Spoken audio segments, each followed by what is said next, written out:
But the senator, while indoctrinated, could not explain his toxicity.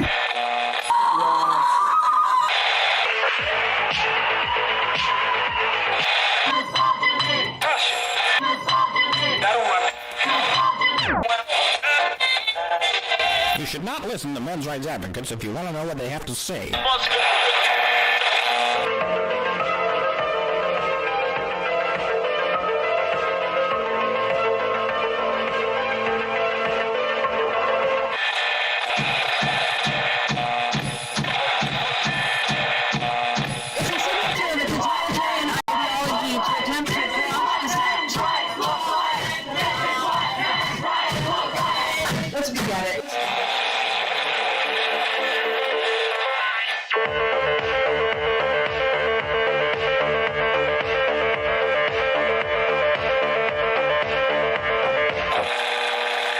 Number ZZ9 plural Z alpha.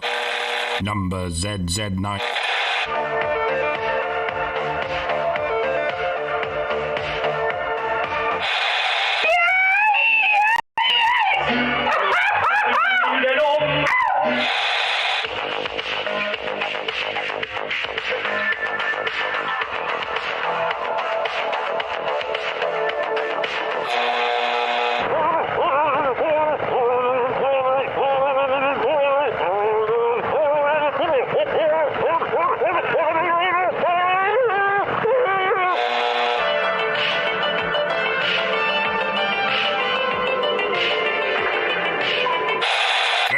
I said I've never seen such hideousness in all my life. I said listen to all of this, Yeah, couldn't agree more.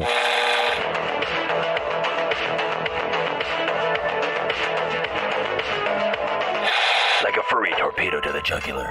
This is Honey Badger Radio. Radio with Buddy.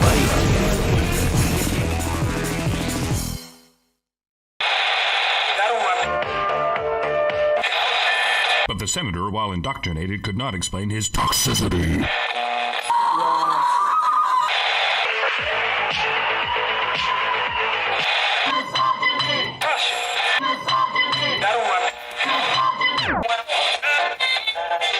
You should not listen to men's rights advocates if you want to know what they have to say.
That poor CNN beats themselves up every time. Gosh.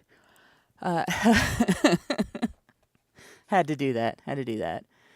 So, hello and welcome to HBR Talk Tree Fitty. Do people understand personal agency anymore? I'm your host, Hannah Wallen, here with Nonsense Annihilator, Lauren Brooks. We don't have a mic tonight, but we got 2 microphones. No turntable. Sorry. Got that backwards anyway, right? It's 2 turntables and a microphone. 2 turntables and a microphone. Yeah. But we don't have a well, actually somewhere actually in the living room here with me, I do have a turntable. I just haven't used it in a while. I have all of my father's old vinyl records. Oh, man. I really would love to get a turntable to actually listen to the songs that I could. Yeah, you know what? Good job. I think I'm gonna have to do that. Yeah, they have everything. But ours actually was a local purchase. So, but in any case, yeah, that's I guess everybody's going back to that because vinyl is superior to CDs. So Yeah, I mean, just to the digital in sound general. quality is, yeah, it's just so much better. And I mean, we've gotten so far away from actually owning physical copies of Yeah. the music, videos, everything, and they're so easy to be just taken away from you. Like if the service just shuts down, then well, Yeah. there goes all the movies or videos or, you know, Oh yeah, there's records that like you, whole subreddits looking for lost media. Some of them are yeah, more topic specific, and others are just pretty much generalized, well, lost media. yeah, But yeah, I mean, it just kind of goes to show that there are some old fashioned values that are really important, yep. like the one we're going to talk about tonight. I bet you guys didn't think I could tie that in. Um, but before we get into that, as always, we've got to do what we got to do. And that is remind you that Honey Badger Radio dishes out a smorgasbord of thought provoking discussions, and as experiences both recent and long past have demonstrated, the provoked thoughts are fighting back. They made it clear that for people like us relying on third party payment platforms like Patreon to fund our work is treading on thin ice, or building our house in the path of a rapidly growing wildfire. In light of this, we strongly encourage our supporters to switch at least their support for us to feedthebadger.com, the most stable way to help us out. And if you want to tip us directly instead of relying on any social media platform's tip jar, the link for that is feedthebadger.com/justthetip. And as always, the same risk applies to our social media platforms, which is why you should further provoke the thought police by tracking our thought-provoking discussions on honeybadgerbrigade.com, where you can find your way to all of our content, as well as a link to feedthebadger.com in the drop-down menu at the top of the page. So, our title tonight, do people understand personal agency anymore? Like, when I was going through and seeing if I wanted to look at any more of this particular research paper on the show, which I don't really think it's worth it. Like it's essentially, we've heard this all before. Like, it's stuff we've heard before, and it's there's not anything we haven't argued against already. So it's going to be kind of redundant in terms of HBR Talk discussions. But I did still want to finish out the explanation of why she's doing this research, what she basically objects to in terms of what happened in the Carter case, because that's really the meat of this. Everything else about it is essentially, I could summarize this entire paper with my methodology was going through news stories and cherry picking things to use in arguments against things that I cherry picked to create a straw man case that would be easier to deal with than what really happened. Mm-hmm. And my conclusions were predictably that poor Carter was treated unfairly in the court system. Like, that's pretty much how you could summarize this paper. And so I just want to go through the last little bit here.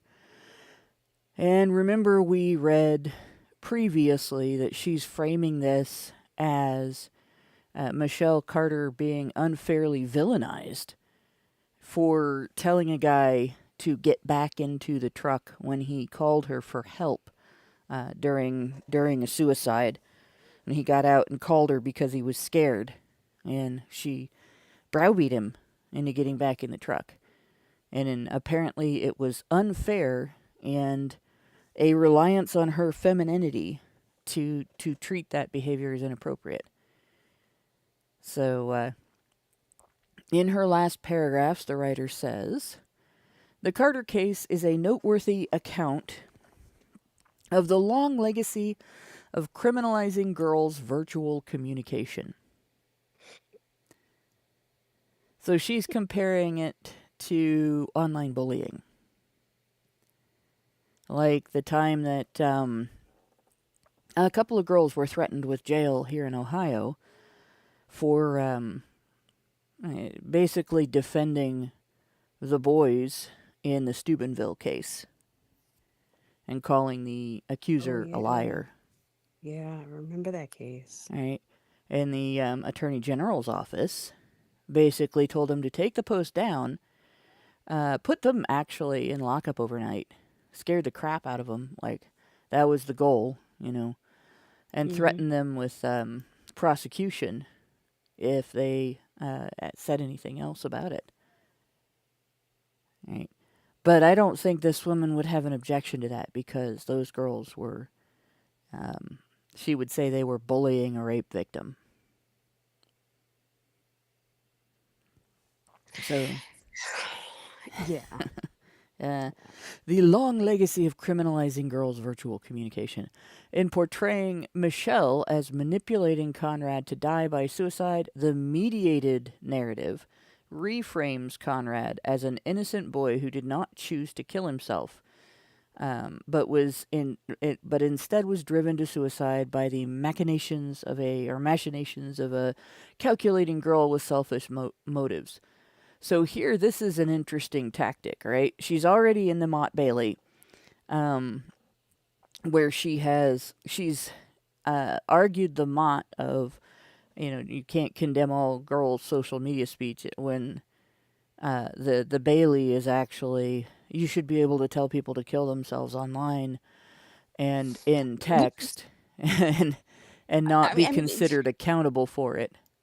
Yeah, I mean, it's so fucking insane to me, because you ask any, and I always, I hate these lines, like, because you can't just call someone a feminist, right? Because if they don't claim that they're a feminist, but they still espouse these feminist beliefs, right? Yeah. Well, these types of people will always go and say, "Oh, well, men are the biggest harassers online." Well, that's not true. And Pew Research has done the studies and basically confirmed that, women are the biggest harassers online. So how is it that we just get to flip the script and say, "Oh, well, no, it's not her fault. She didn't do anything wrong." Get She out of didn't here. do Like, nothing. right. Yeah, and it really, it starts to grind your gears when you realize, she is equating calling someone a bitch online, or arguing back against something someone said online, which a lot of feminists do call online harassment, with browbeating somebody into completing a suicide that they were backing off from doing. Yeah. And like, there's a huge difference there. Like, I wouldn't in a million years suggest that any of the people who have, even the people who have told me to commit suicide, like, they don't know me, they don't know my situation, but I wouldn't suggest that that was something that anyone should be jailed for. But in the moment when Carter did this, she knew the guy she was talking to was in the midst of making a very fearful decision. Yeah. Right? He was afraid to live, and he was afraid to die. And she decided which thing for him he should be more afraid of by browbeating him. Yeah. There's no way you can argue against her knowing the state of his mind, right? Because clearly, I mean, I don't know how long they were involved with each other, but you kind of get a sense of what the other person is thinking, right? Yeah, well, the You, text messages show that they talked about this for a long time. yeah. So, miss me with that. "Oh, she didn't know what he was gonna do." Shut up. Yeah. Shut up. Yeah, and it is entirely different from going a little too far with angry banter. It's very different from that, right? It's different from getting into an argument and saying harsh words. Yeah. But yeah, as far as her motives in this instance matter very little. What matters is the outcome. right? It Exactly. doesn't matter if her motives were selfish or if she thought she was doing the right thing. Like, in terms of whether she's guilty, and the court decided that she was, what matters is that her actions made the difference between life or death. Mm-hmm. Right? And agency, personal agency, is not just your intentions. People don't understand this. A lot of people, I think, don't understand this. Yeah. Personal agency is your choices. It's about the fact that when you make a choice, it's something you did. It's not something that was imposed on you. It's not Mm-hmm. something that you, in a vacuum, that you have no responsibility for. And one of the heartbreaking things about this is there is the belief in more than one religion that there's a hell, and if you commit suicide, it's the ultimate offense against the deity of the religion, and you go to hell. So there may be mourners for this boy who are contending with that. Yeah. And if it is something that, whether you believe in it or not, it doesn't really matter in terms of like us as a movement, whether the movement is on the same page regarding beliefs about heaven, hell, suicide, or so on. You have to think about this.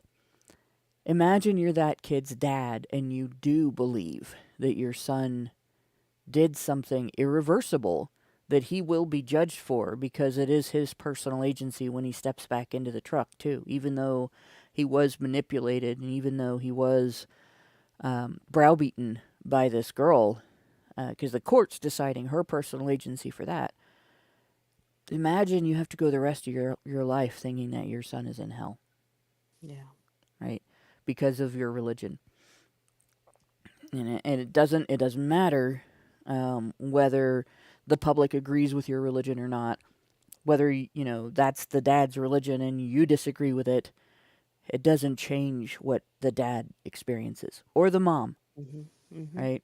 I think both parents would be equally distressed over it. Mom might express it in different ways than the dad, but it would, I have a family member who was excommunicated from the Catholic Church back in the day. This isn't somebody that I grew up with, but I do know that he descended into alcoholism because of the fear that led to, that he had zero chance. There was no way he was ever going to be redeemed, and he was doomed. The rest of his life was pointless and meaningless.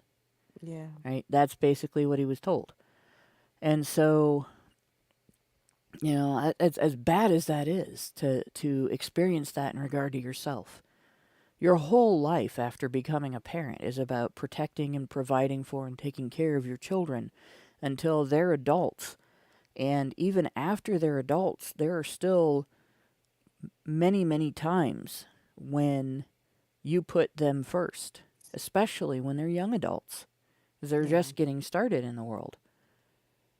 And you're very, very focused on their welfare.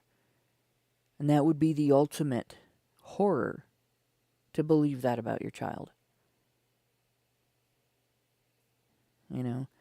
But that's agency.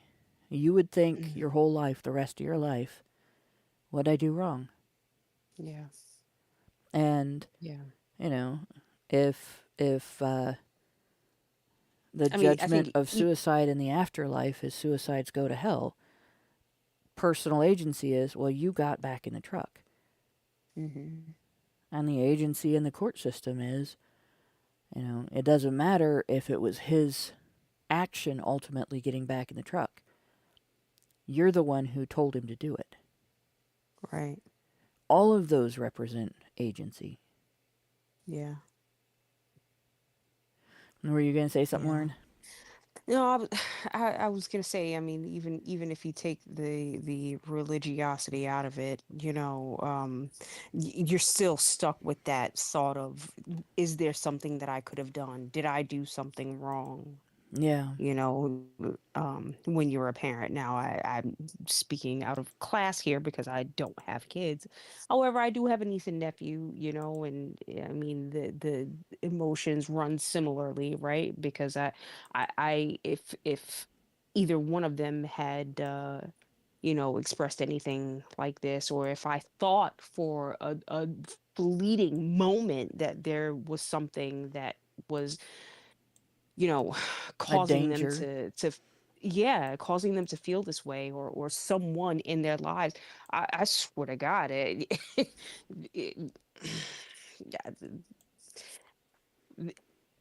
yeah, just don't touch them, don't if anyone even thought about harming one of them, I would just go into full rage mode, right? Yeah. You do anything. I um mean, you protect yeah, your family. Your loved ones are the most important people in your life, right? And right. for most people, your family is first, right? Hmm. And there's no substitute for that love. And when someone Yeah. loses someone to a situation like this, it does create, a rage response. Pain and Hmm. rage often go together, right? Yeah. But in the end, you know, the parents are going to be beating themselves up for the rest of their lives. Yeah. They're never going to stop that. There is no, Yeah. like, maybe they went through therapy and maybe they had, found some ways to reduce that. But it always comes back. Yeah. Even small things that happen to your family, that can lead to that, right? Even things that you can look at and say, this my family member was clearly the victim of this other person who did this active decision to them. You still wish there was something you could have done, or you still think back, could I have warned them? Could I have gotten them to make a different Hmm. decision? You know, There's always that thought in your head, right? Like, I mean, there's things that have happened in my life. I mean, just the weirdest little situations, right? mm-hmm. That the conversations linger in your brain for years and years and years, and even if they're of no consequence, right? Like, there's always that part of me that says, even though I know that there's nothing that I can do to change it, right? Like, it's just the way it is, and I can just easily move on with my life. There Yeah, is always that part of me. If you are a person who takes accountability for your actions, there's always going to be a part of you that says that, God, but I could have done something different. right. But I could have, and I think it's if you drown yourself in that constant, you know cycle of thinking, that is, it's not beneficial to you, right? Because obviously your life has to move on, you know um but again, it's people who are ultra accountable for their actions, who are subject to this, and young girls like this, who clearly didn't care about anyone else but herself, seemingly has no remorse for what happened, Yeah. right? So she could just easily just say, "Oh, well, why haven't you done it yet? Why are you still breathing?" Right? It. Yeah, it's one of those, and of course her arguments in court revolved around her mental state. And Yeah, that of can course. affect, having agency is essentially the ability to initiate and direct actions toward achieving, like, Hmm. something that you're trying to achieve, right? Hmm. And your agency can be increased or reduced by factors that touch that, like, um, if you make a decision based on the factors that are in front of you that you know about, and there's a factor that you could not, under any circumstances, have known unless someone else took an action to reveal it to you and they chose not to, Hmm. and it would have changed your decision. That detracts from like your accountability based on the idea that your agency was slightly mitigated by that factor not being revealed Yeah. to you, right? And so there are things like that where if an earthly court were to determine like it's illegal to commit suicide, if somebody caught him in the act and stopped it from happening and he survived, and they decided that the best way to get him into an institution where he could get help was to prosecute him, they might have mitigated his agency, his personal agency in the moment based on what she did, right? Understanding your personal agency is the ability to recognize that your direct actions toward achieving whatever goal you were trying to achieve are your fault, your choice, Yeah. your decision. You can't blame them all on someone else. Yeah.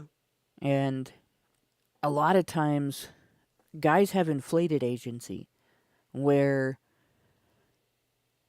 in terms of this article, in terms of this report, she's looking at the situation from the perspective that the fact that he got back in the truck, that it was his body, he moved it through the use of his signals from his brain to his nerves, and she didn't have puppet strings, that makes him solely responsible, and nothing she did should be considered criminal.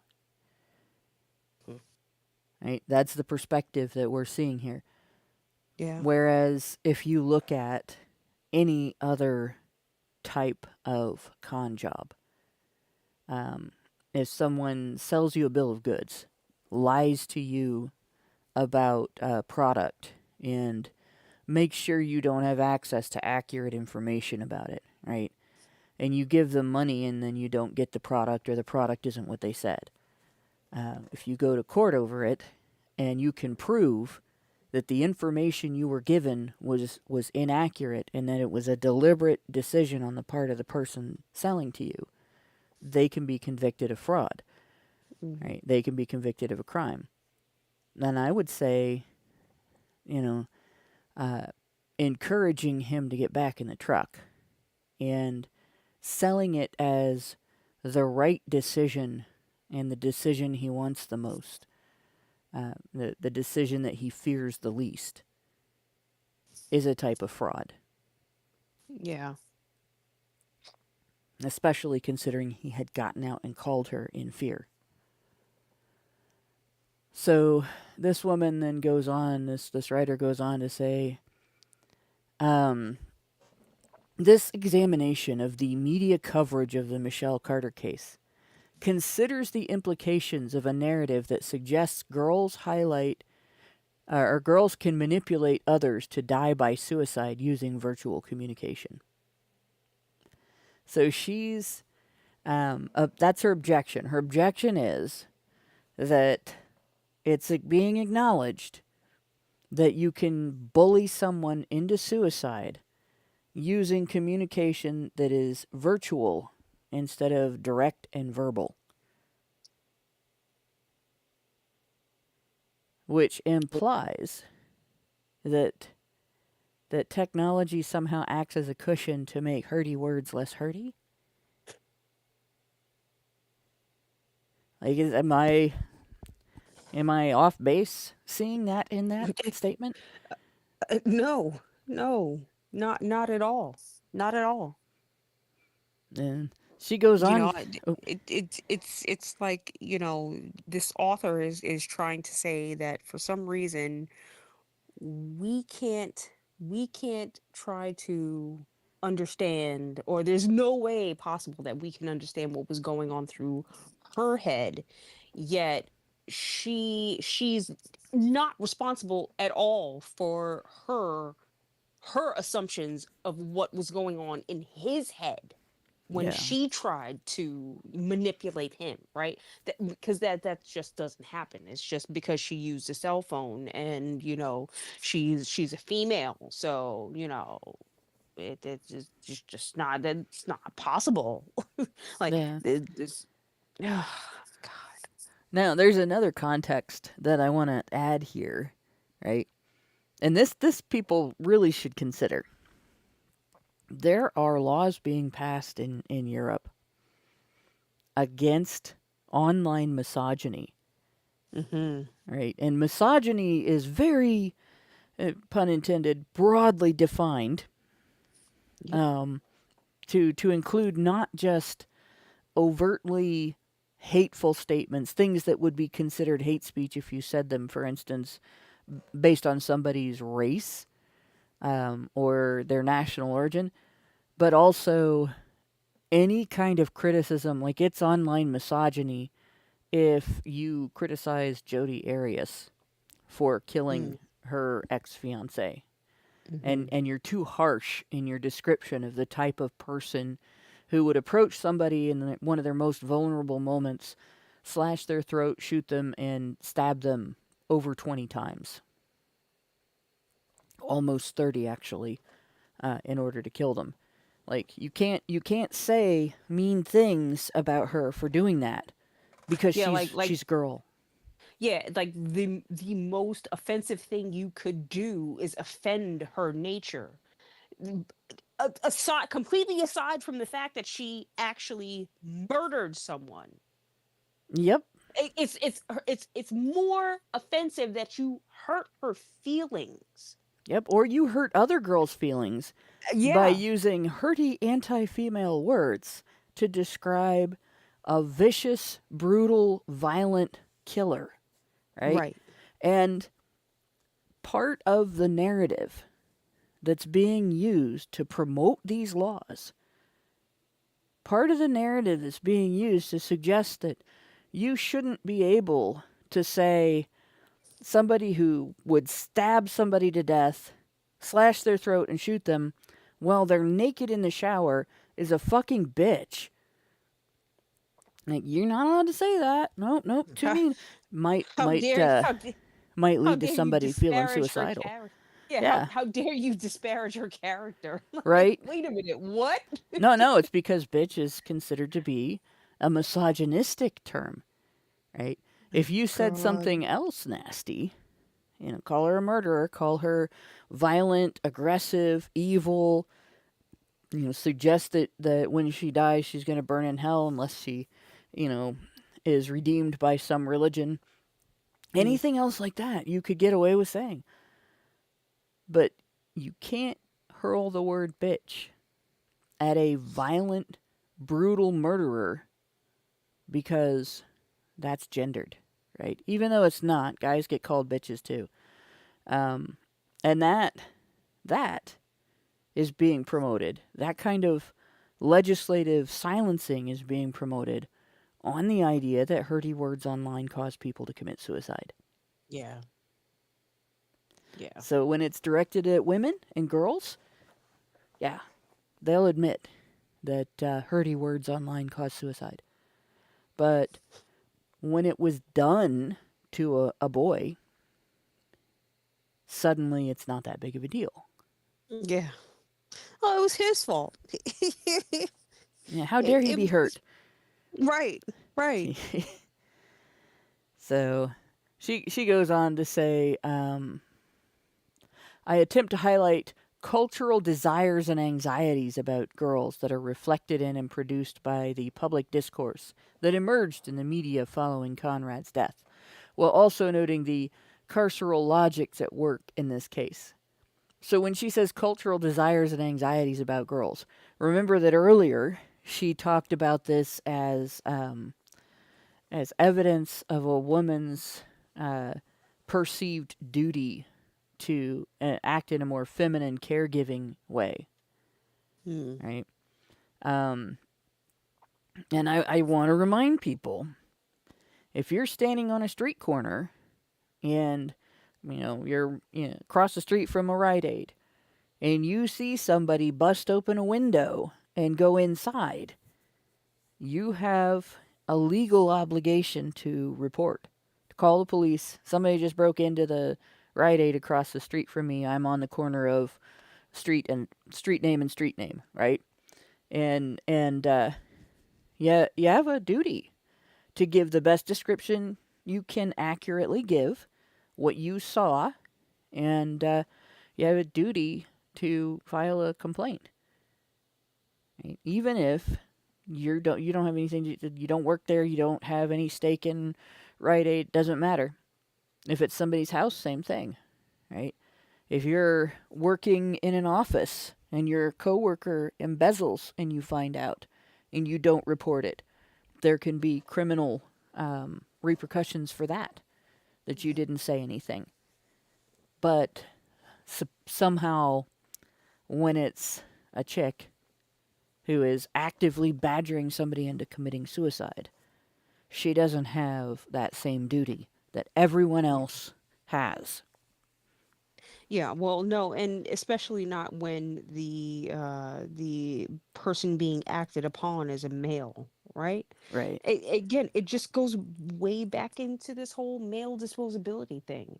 Because if this was female on female violence, I guarantee you there would not be articles written years after the fact trying to scapegoat and blame anyone or anything else as to what her actual motive was, right? Like Right. it just would not happen. It wouldn't happen. Yeah.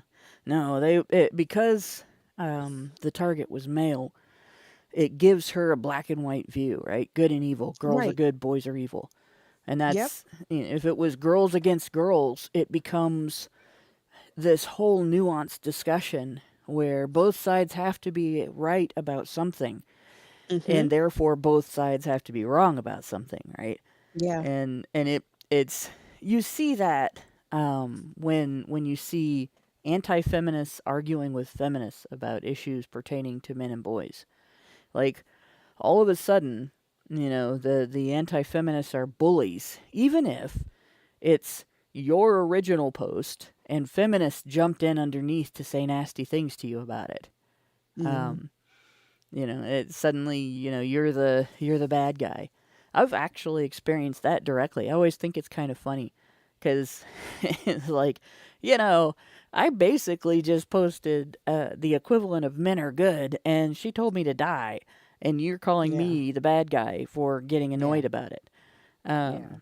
Like, okay, let's take a step back here and have some rational thought involved. But people don't do that in regard to girls.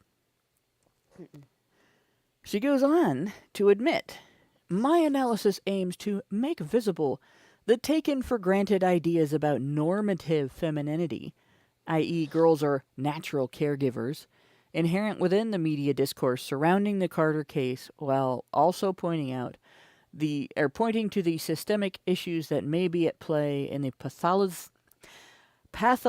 that's terrible, pathologization of girls' communication. So I'm going to point out here, I read article after article about this when it was happening, when the case was happening, because we did an episode on proxy violence as women's not-so-secret weapon against men. And I included the Carter case in the opener about that. Just briefly, not a lot. But we then discussed more about the case during the live stream that we did on that. And this is years ago, right? This is early on when HBR Talk was the thing. In fact, I don't remember whether it was before or after we switched from calling it the Pussycat Cast to calling it HBR Talk. That's how old it is. But in any case, there were no articles that suggested that the reason it was wrong for her to tell him to get back into the truck and continue breathing poisonous fumes until he died was strictly because she was female. And there were no articles that suggested that the reason she should have told an adult when she was receiving communications from her boyfriend that he might commit suicide had anything to do with her gender. Yeah. They suggested that being a person who supposedly loved him, she should have cared enough to say something to an adult. being in an environment where she has received education, right, telling her to report in a circumstance like that, because she was an attendee of the public school system. And like those kind of lessons, those kind of admonitions, and you hear them in health class, you hear them in gym class, you hear them in other classes sometimes too. And if there is a student that is killed in a tragic way that involves something that students knew about and didn't talk about, there's almost always like some kind of assembly where that gets discussed. Like that, you get these messages over and over again. Yeah. Like, so she had every reason to report to an adult. Hey, this is going on. I'm trusting you to help me help this kid. And she didn't do it. It has nothing to do with her sex. It has everything to do with her being human. Yeah. But that's what this woman is focusing on. Oh, they're only mad that she didn't act as a feminine caregiver. And it's only girls' communication that's pathologized, right? Not. I mean, I'm sorry, but in my many decades circling this fucking earth, caregiving is not a gendered thing, right? It right. men can give care to other people who are less able to look after their own well-being. Yeah. And I mean, like, Jesus Christ, there are entire occupations that have a duty to report when they see things that are not, that don't look right. But that basic, instinctual response is not, it's not something that is given to the general population, right? And I understand why that is, right? Yeah. It can't be just everybody has to, well, if you see something you got to say something, like they like to say in the subways, right? Because most people just don't fucking care. They are more concerned about their own well-being. Or they assume somebody else is going to do something about it. Exactly. Like, in you fact, know that's the bystander effect. The more bystanders there are, the more people are likely to assume that somebody else is going to handle the situation, and right. as a result of that assumption, to do nothing. Right. Right.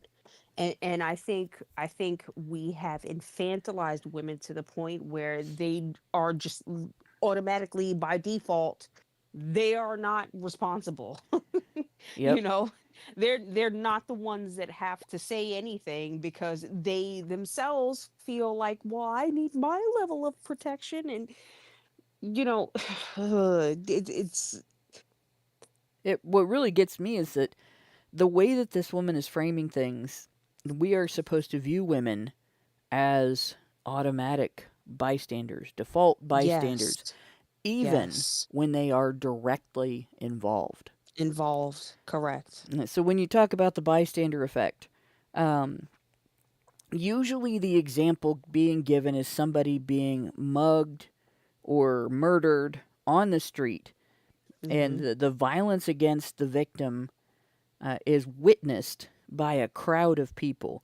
Whether it draws a crowd, whether it happens in the midst of a crowd, doesn't matter. Something terrible is being done by one person to another person, Hmm. and it's obviously wrong, right? It's obviously something that should be stopped. The person experiencing it is obviously a victim. The person doing it is obviously a perpetrator. There are a high percentage of people who won't get involved, specifically because they assume it's not their business and somebody else who is better qualified than them will get involved and do something, Right, right? right. And there will even be people standing there going, "Oh my God, this is terrible. Somebody needs to do something," and they don't think of themselves as somebody. Exactly, exactly. Like, the literally the most poignant question I ever heard somebody ask in my entire life, and I didn't directly overhear it. I learned about it after the fact. Was, aren't we somebody? Yeah. Right? It's the people who ask, aren't we somebody, that are the ones who initiate whole new areas of medicine, or who create whole new areas of public safety, or new ways of protecting safety in the workplace, or step forward to stop the perpetrator in that situation.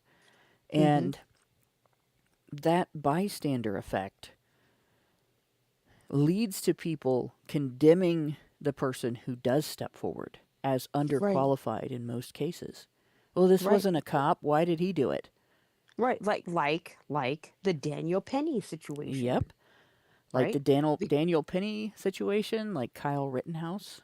mm-hmm. Right? Kyle Rittenhouse Exactly. chose not to be a bystander, and he Yeah. was attacked for it with deadly force, and he defended Yeah. himself with deadly force. Yep. And people condemned him for choosing not to be a bystander, even if they didn't lie about what really happened. There were a lot of Right. people that turned around and said, how dare this kid choose not to be a bystander? He's obligating other people to choose not to be a bystander. It was Right. stupid. Shame on him. He deserved everything that happened. No, he Right. didn't. And even if they could recognize in that situation that he then had he not acted in the way that he acted, he would have been a victim. They would have Yeah. likely taken his life. Yep. Right. But no, he's the bad guy because he did something to some people. I realize that that statement sounds like Ilhan Omar with some people did some bad things, but and, not to, I don't want to make light of the situation, but we kind of gotta He's the bad laugh guy when because we he, can. yeah, defended himself against a Yeah, would-be killer. Right? exactly, How dare he not exactly. die when that person wanted him to die?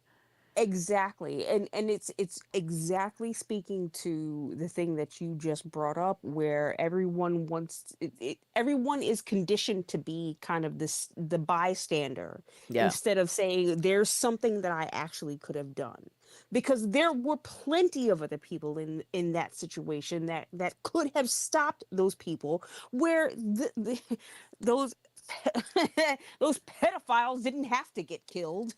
Right. Well, and you know the other thing is that the moment where he got shot at, Mhm. right? The Mhm. thing that he was Mhm. shot at for, the thing that he was pursued for, was preventing fires from spreading to a Right. gas station and helping Right. people who were injured by people Right. who were engaging in violence. Like Right. that's what they were after him for. That's why they were chasing him down with guns. Not Mhm. because he yelled insults at somebody or threw rocks or did anything nasty Yeah. to Or people. even threaten someone else. He didn't do any of that. They thought he was part of a crowd that extinguished a flaming dumpster, right? Yeah. Put out a Yeah. literal dumpster fire Yeah. that was being pushed toward. You know what happens when a gas station catches on fire, right? Because the tanks underneath, the fire can spread to the Yes. tanks underneath. Oh, Um, yes. if And those it's tanks are not full of liquid gas, they're partially full of gas fumes.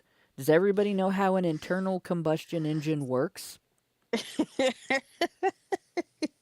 not on peace and love.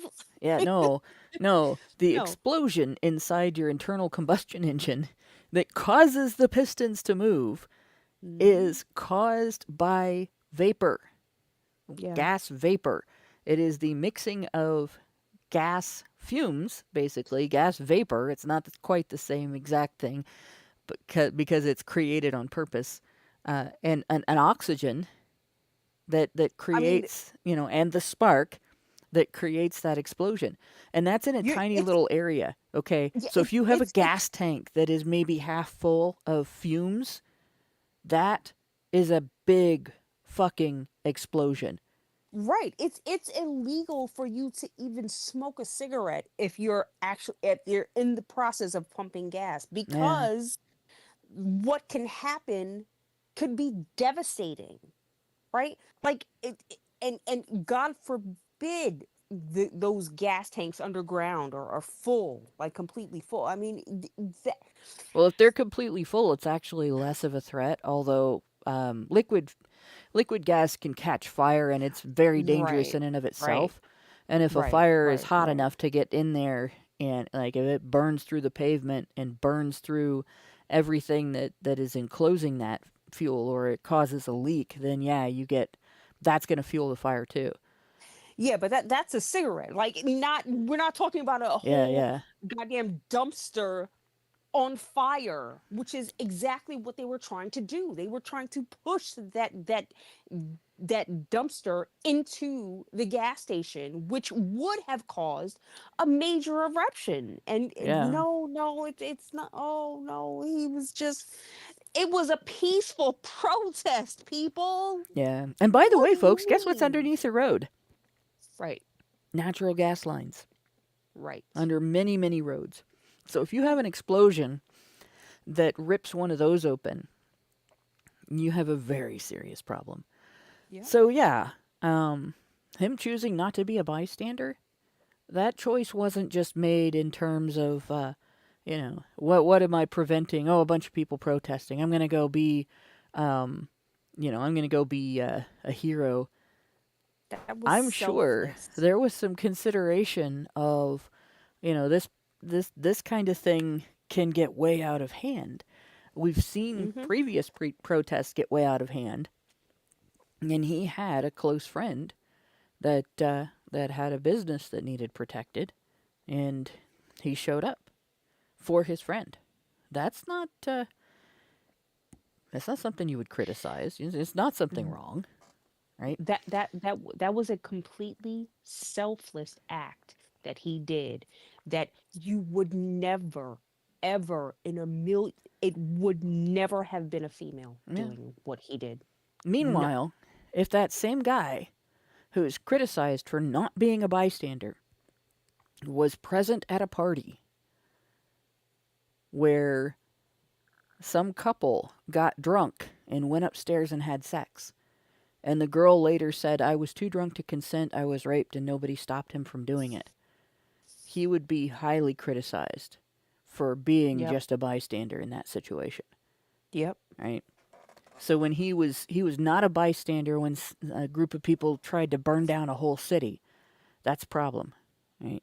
Yeah. But we should be worried about how people judge mean words girls say online. Yeah. You know, like boys don't face any judgment of that caliber. Certainly not of that level, right? That we just described. And certainly not in the UK. No, no, no. You certainly can't say anything about boys in the UK. They would put a stop to that right away. You can't condemn all boys on the basis of an entirely fictional story Right. that's not actually. It's false advertising when they say it's based on a true story. There is no Yeah. true story that runs along the lines of what that story portrays. Yeah. Right? It would be like if I looked at the Civil War in the United States and decided that I was going to base something on that. But the thing that I was writing was essentially space aliens taking over a planet because the people on that planet were totally evil, and that's not what the Civil War in the United States was about. It had nothing to do with that, right? Yeah. It would be a lie for me to say it was based on a true story. So, in any case, so we go on to the next part of this. So, she says, I place the Carter story. This is really awkwardly worded. I place the Carter story takes within a long history of news media. So what she's saying is the responses, the assessments that people made of the story. But because she's got takes in place in the same sentence, when I read it, I thought, did she get the Carter story takes place out of order there? Within the long history of the news media to demonize teen girls for not enacting proper femininity. So, again, she's redirecting here. All right. What was Carter criticized for? Actively telling him to get back in the truck, browbeating him to kill himself. Right.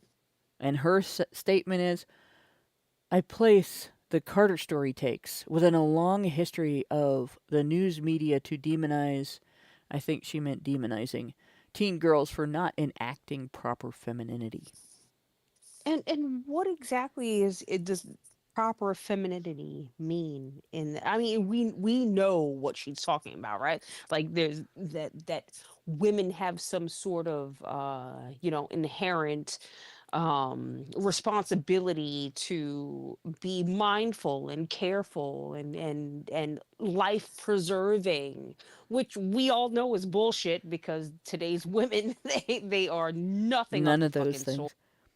No, no. And I I would also submit that that's not inherently feminine, right? Like the urge to protect life does not only belong to women. Yeah. So Yeah. how is she saying that this is something that, oh, this is a feminine urge to, no, it's not. No, it's Yeah. not. I get it. She's trying to browbeat society and say that it's our fault because we are espousing these ideals upon her, which I would have to push back and say, no, no, because you are the one writing this article. These are your ideas, okay? And there can be nothing else said of the sort, right? You can't say that, well, I've done a poll and this is what the general population feels. That didn't happen. No, these are this is your opinion. This is what you are pronouncing. This is what you are putting forth. Yeah. Yeah. It's not that she was being told she was obligated to be his suicide hotline and talk him out of it. She Hmm. was just obligated to not be his suicide dealer and Yeah. to not browbeat him into it. That's just Yeah. inaction, right? Don't be Yeah. aggressive, right? And this isn't unique. You think about this. I'm going to channel a little good fella here, all right?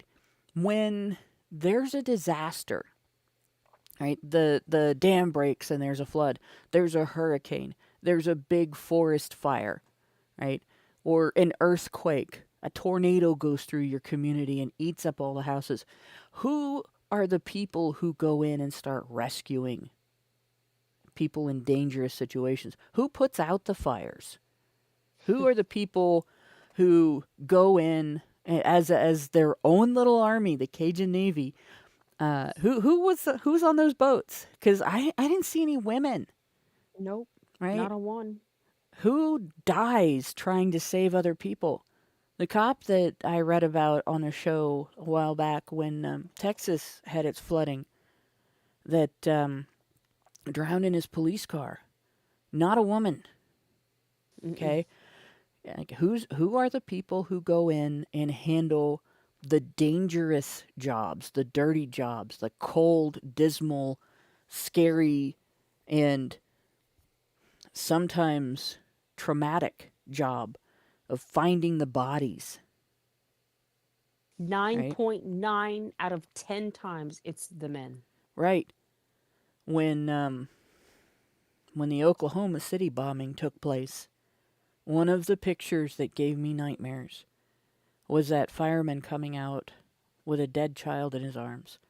Mhm. And I just had this mental image. That guy's gonna remember that body over and above everybody else's for the rest of his life that he's had to pull out Mhm. of a burning building as an Mhm. innocent kid, right? That's men. Men do that. Yep. And it's men who rush in when there's gunfire. When there was a shooting here in Dayton, in the Oregon district, in the downtown area where people go to hang out and party and have fun, right? The people who ran toward the shooter. While bullets were flying, those were men. Mm-hmm. Right? When a building is on fire and there are people inside screaming for help, the people who carry them out are men. Right? Women aren't suited for that. And it's shown by the fact that women's standards in those jobs are lower. Yeah. And those jobs exist because of men. It's men who created fire brigades. It's men who created the guards that became the eventual police departments in the military. Right? It's men who invented the ability to defend, the concept of defending borders and maintaining peace over large swatches of land. And yeah, it's men that do the fighting when that peace breaks. Mm-hmm. Right? It's men that have died on the points of each other's swords to make sure that the women and children in their countries can eat and sleep in peace. So Absolutely. I don't see this idea that caregiving and nurturing is uniquely female. I think that what society thinks is caregiving and nurturing is putting a bowl of food in front of somebody and a Band-Aid on their knee when they scrape it. Yeah. But It's caregiving it's and the it's the instant gratification of fulfilling a need, right? yeah, But not when it comes to the darkest moments in human existence, right? Like when things go bad, when they go really really bad, women do not have the capacity to stomach what other humans can do to one another, right? Because mm-hmm, this the most gruesome things that you can think of, and again, it's not it's not women who are responding to those scenarios. It is the men, and yep, even they do not, like, a lot of them like find it difficult. They get physically ill yep. from seeing this. These are scenarios that will never leave their minds for the rest of their lives. And You they know, never will, they and many of them get injuries that never go away either. exactly, exactly, exactly. Like the So, rescuers at Ground Zero on 9/11, regardless of how 9/11 happened and why it happened, those mhm, guys weren't involved in that. right, They were involved in going in and trying to find anybody that might still be alive. right, bodies. And that's what they found. They found bodies, they found dead bodies. Yep. These are men who were um, so determined to go in and help people at the risk of their own lives and Hmm. knew how much their lives were at risk to the degree that they actually wrote their social security numbers on themselves so that people would be able to identify them if the building Yeah. they were searching collapsed more and they got killed. Yeah. And some of them did. Hmm. Some of them did get injured and killed. Some of them got injuries that lasted a lifetime. Some of them suffered from injuries that didn't show up right away, like you know, they breathed in the dust Yeah. The and cancer, the cancers that came. I out mean, of that, I right? physically remember. I remember the And our government abandoned them. around 9/11 and blah blah blah. Like, yeah, it's a real physical fucking, it happened. Yep. And it's we are all too quick as a society to want to just forget about that. But no, those people they have lived with it. And some of them have not lived. They're gone because Yeah. of the things that they had to deal with. What um what really bugs me about the failure to understand this, like it's it's not just nurturing to set a bowl of food in front of people. Even if you spend all day cooking it, right? It's not Mm-hmm. just nurturing to give somebody a blanket after men rescue them from a flooded building or a burning building, That's like basic human rubble, right? decency. It's nurturing, but that's Yeah. not the only thing that is nurturing, right? Going in and Yeah. getting them out is nurturing. Yeah. Holding their hand, when you can't get them out, when the Yeah. story of the girl that was trapped under rubble after I can't remember what country it was, the earthquake where she was trapped in water, and the people that were there with her and held her hand while she died and tried the whole time to get her out, right? Yeah. That was nurturing. Yeah. It is honorable to be the person who does that.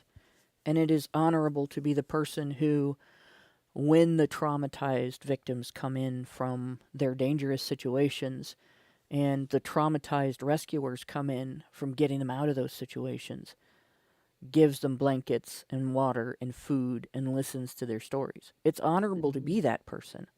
Mm-hmm. And it's, in my opinion, highly dishonorable to complain that that is expected of some people who are Yes. not expected to be the ones risking their lives to go in and rescue Yes. anyone. Yeah.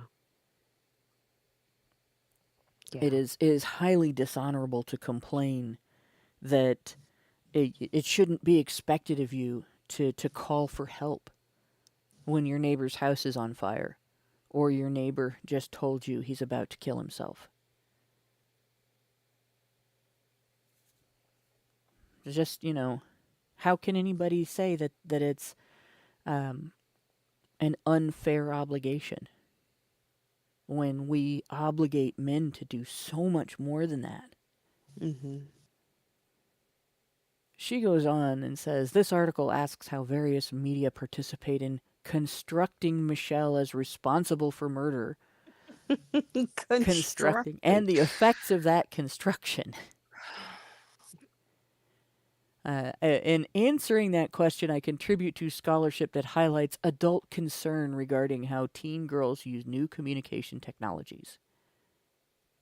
I argue that through a process of framing Michelle as lacking compassion and normative feminine caretaking skills, and situating text messages as a murder weapon, the media coverage of the Carter case contributes to cultural anxiety concerning girls' supposed excessive connection with communication technologies. Cultural anxiety. Yes, cultural Cult. anxiety. So other people who didn't have nothing to fucking do with it, they might feel what, like a little bit sad and unsure how to deal with the situation. If you're, oh wait a minute, checks notes, boyfriend is threatening to kill himself, and you just happen to be on your on your cell phone and saying, you haven't done what? Cultural anxiety, as if this is something that the rest of the culture would feel normal doing, right? Like this is what I would do if my boyfriend thought that he was going to kill it. What? Yep. What? She's trying to make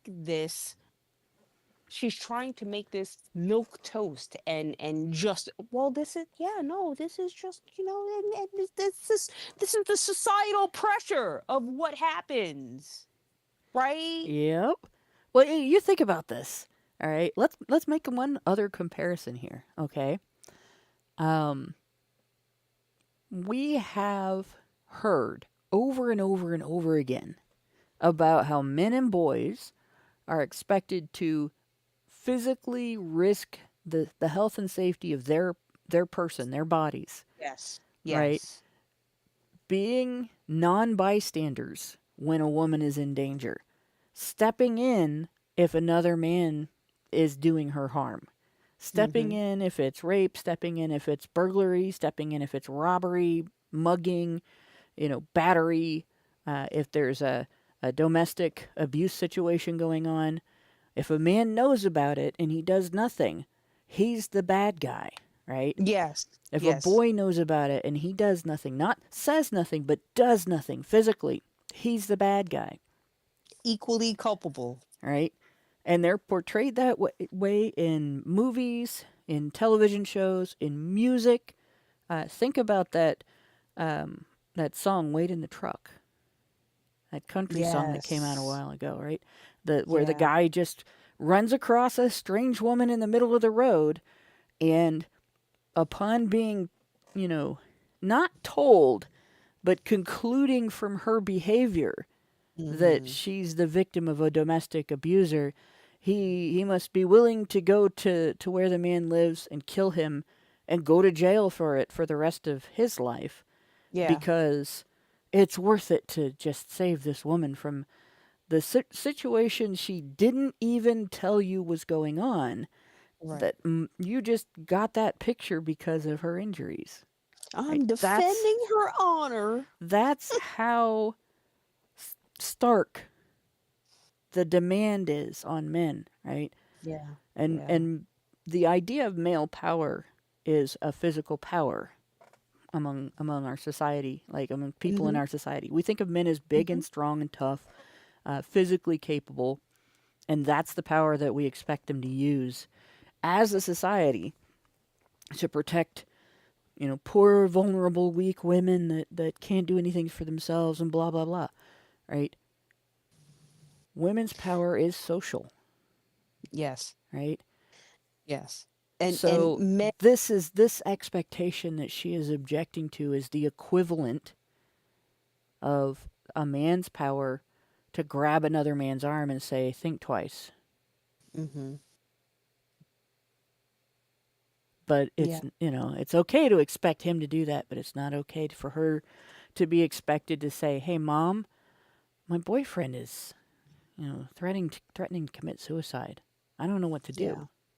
"Hey, dad, Yeah. my boyfriend is threatening to commit suicide. I don't know what to do." Yeah. Just that little thing. That's not even a big deal. Going to your parents, they're going to step up and try to help you.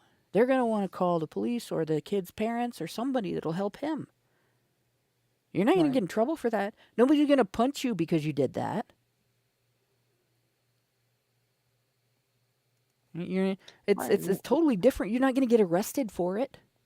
Right. Not when it's in defense of a woman. And this brings up Well, no, my not when next point. it's because you're a woman and you're not engaging in violence. This Yeah. guys do get arrested, even in defense of a woman, for doing something about somebody else's violence. They do get arrested. They get beaten Yeah. up for it. They get Yeah. they get injured. Sometimes Yeah. they get injured badly enough that injury never goes away. Yeah. Just asking someone to help you help someone else takes almost no effort and gets you into no trouble. You don't get injured for that. At worst, the person that you asked for help for might get mad at you. Right. And girls' power is social. And she's objecting to the idea that women should use their power, their personal agency, their effect on the world, right? Their strongest impact on the world, wisely and compassionately and considerately. Like, what if we had that same standard with men and objected that, we shouldn't be criticizing men when they use their physical strength and their superior endurance and coordination to women to commit crimes. Well, we don't even allow men to defend themselves, All right. which is what we're seeing right now with this case in Texas. And I'm sorry to segue, but this is kind of what's happening, Yeah. right? Like Yeah. it's not enough that uh, men are demonized when using self-defense and violence at any point, right? Like whether or not it's in defense. of another person, another woman, but especially even now of their own person,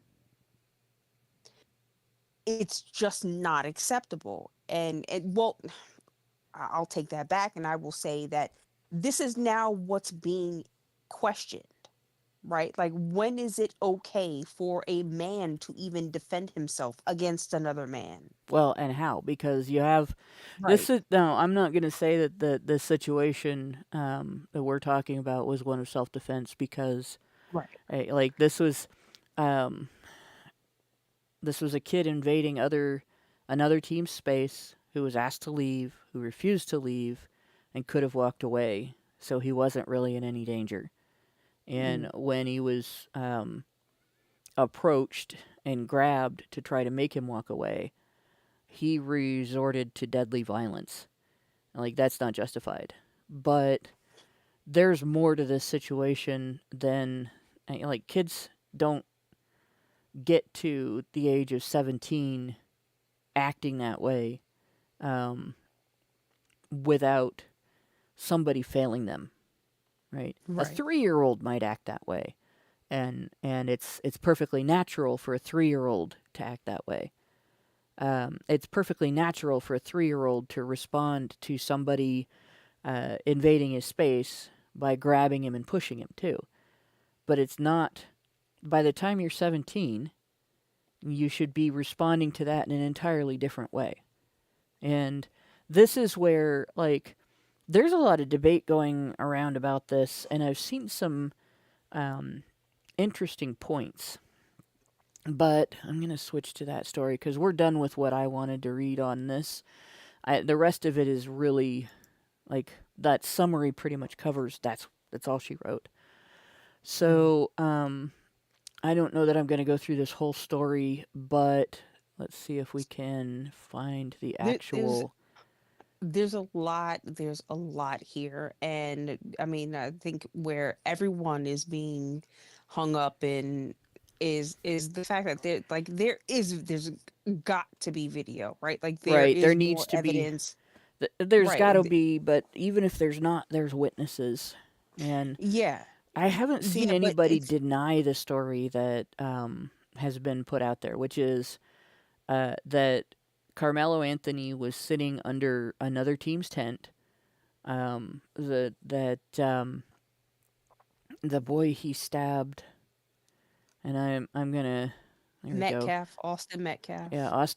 Austin Metcalf approached him to kick him out from under the tent, and when he refused to leave, Austin grabbed him, and Yeah, and then he had already had his hand in the bag, and he pulled out the knife and stabbed Austin.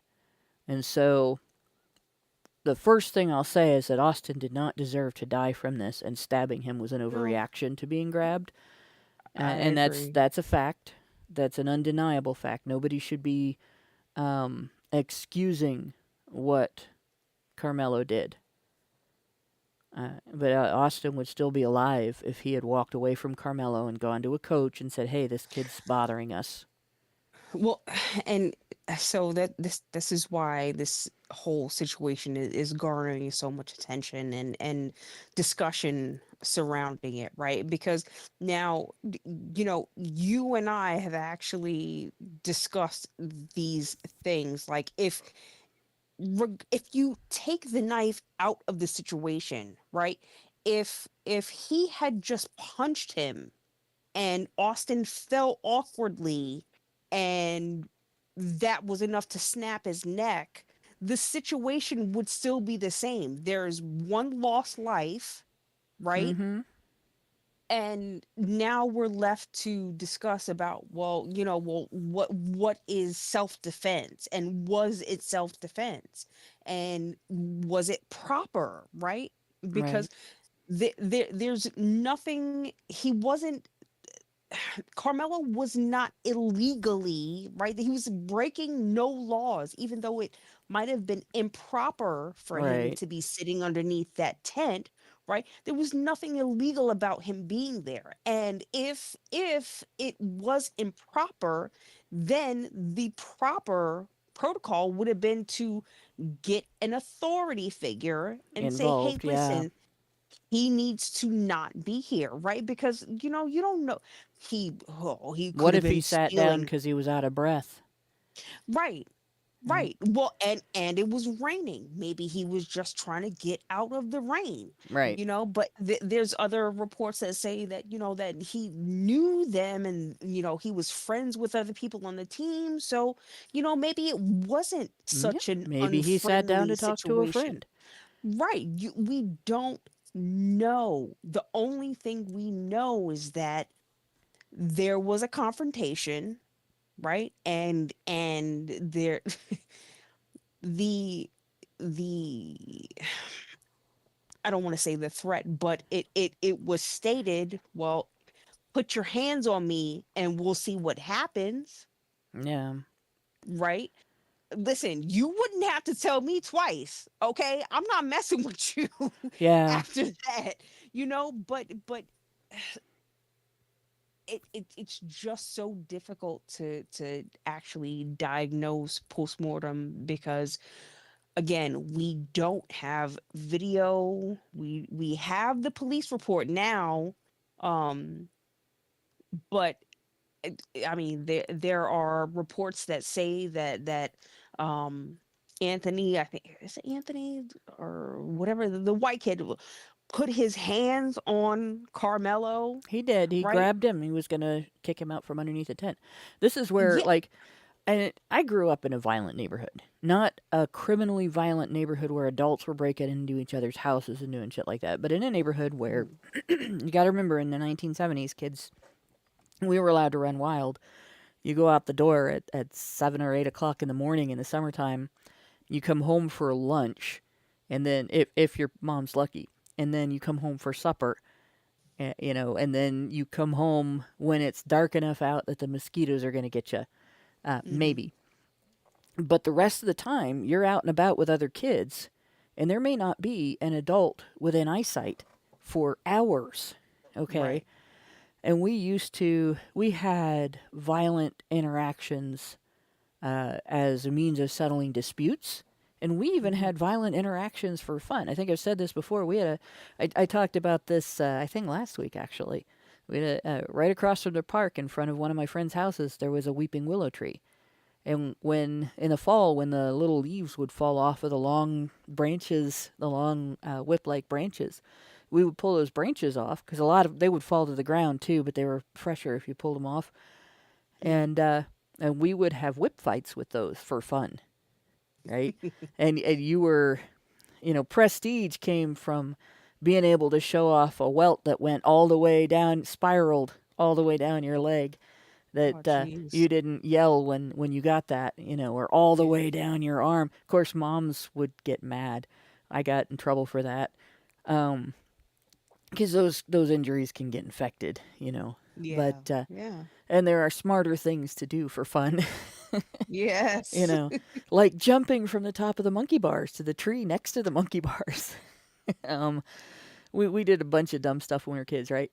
But one of the things that we learned was that it is wiser and more pleasant in an interaction that leads to confrontation, to Mhm. keep your hands off of each other and figure out a way to talk it out, than it Mhm. is to duke it out or to grab and fight. And anytime somebody is showing not just a willingness, but an inclination to jump from words to violence, it's being able to de-escalate that Yeah. is a skill and a show of wisdom.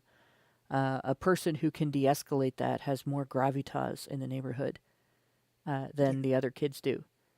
And sometimes it takes being better at violence than the other kids to have that ability. But a lot of times, just being diplomatic, Mhm. it's all it Mhm. takes. Yeah. And I learned that in the most disgusting of situations. I was making stupid little sandcastles. There was an actual sandbox at that park, which is never a good idea. because there are always stray cats. And if stray cats see a box of sand, whether it's, 2 feet wide or 8 feet by 8 feet, they're going to poop in it. That's where they go poop. That's where it belongs, is in that. It's easier to bury in there, right? So I'm in there with water and playing in this with my hands, and there's another little girl in there playing in it with her hands, and I have this Fago bottle that I'm going back and forth from. This is like the little individual serving bottle. It's not really little, but it's not 2 liters, right? It's like a half a liter, something close to that. And going back and forth between the sandbox and the drinking fountain that is a block away at the other end of the park to get water to make sandcastles. And she decided she wanted it, and I wouldn't give it to her. And so she got aggressive, tried to take it, and I held it backwards. Now, this is a girl who is younger than me, and she was shorter than me. Most of the girls were shorter than me at that point. And so she couldn't reach when I held it back away from her because my arm was longer than hers. Even if she had gone chest to chest with me, she couldn't have reached it. So she took her hand and she arced it into a little fishhook shape, stuck her finger in my mouth, and slit the inside of my cheek with her sharp fingernail. Ooh. Yeah. I spent a lot of years worrying about, there's a ailment you can contract from cat poop that can make your kid go blind when he's in. Yeah. And Yes. so that was like, that was a bad one, right? And of course, my mom made me wash my mouth out with Bacardi 151 and then hydrogen peroxide to make sure that the germs were killed. And then water, because you can't just leave hydrogen peroxide in your mouth. But my teeth were really white for a while after that. Yes, yes, it's very good for that. See, But now I've heard what you I say learned from this. that situation, I could have just let her use the bottle, and I could have grabbed another Yeah, bottle. yeah, And it doesn't matter that she was being aggressive and she was wrong. I still got injured. yeah. And I what I wanted to say before I move on to this thing. I've heard you say that story, and I had no idea that it was that gruesome. Like Yeah, it's I just gross. thought it was Jesus. But we tend to forget that we come from a gladiator society, right? Like Hmm. we used to do like this. It was sport for us to maim and injure and hurt one another just to see who would come out the victor, right? And not that is where should be now, like, right, like we have learned, and we've grown and we've adapted, and but I think Yeah. that still lives within us to some point, but we've learned to stem that out, right? Like, well, at least some of us have. Well, you learn you it. know You learn it growing up, and a part of how I yeah, learned it was this, right? My mom treated the wounds from the fight and everything, and she talked a little bit about, why didn't you just share the bottle? But it yeah, was really my dad that was like, well, that was stupid. yeah, You know, you think about this. Was it really worth it to get into a fight over right, garbage? right, Because that right, plastic bottle was just a bottle that somebody threw on the ground. People yeah, littered in that park all the time. And so it wasn't like she was trying to steal the food supply for our household, right? And it wasn't like she was trying to set our house on fire or, right, beating up on my little brother, or who was bigger than me at that point, too. But, it wasn't anything like that, right? It was just a piece of trash that I recycled for my own use, doing something that was fun for me in the moment that really I shouldn't have been doing because it was nasty. Um, hmm, but yeah, I got into a fight over that, and there's another story from my neighborhood that I learned that specific day. from my dad. There's a boy who was much older than me, who was part of a family that my family was friends with, where we're a little bit Irish. This family was Irish with a capital I, underlined, all, bold print. In the middle of the other side of the page, in parentheses, like Arlo Guthrie would say, they were, if they had anything else in them, it was like 1 or 2%, right? And so everybody liked them. Like, they were just fun people to be around most of the time. But one of the boys in the family was extremely stereotypical in that he was very prone to fighting. He liked getting into fights, and he would fight over anything. Right? Is a zebra black with white stripes or white with black stripes? Is worth duking it out to decide who's right. And he was walking to the park from his house one day, and one of the houses that he was walking past had a little girl on the porch who decided she didn't want him using her sidewalk. I mean, she was wrong. It's not her sidewalk. It's a public sidewalk, right? Right. Mm-hmm. But that's not really the point.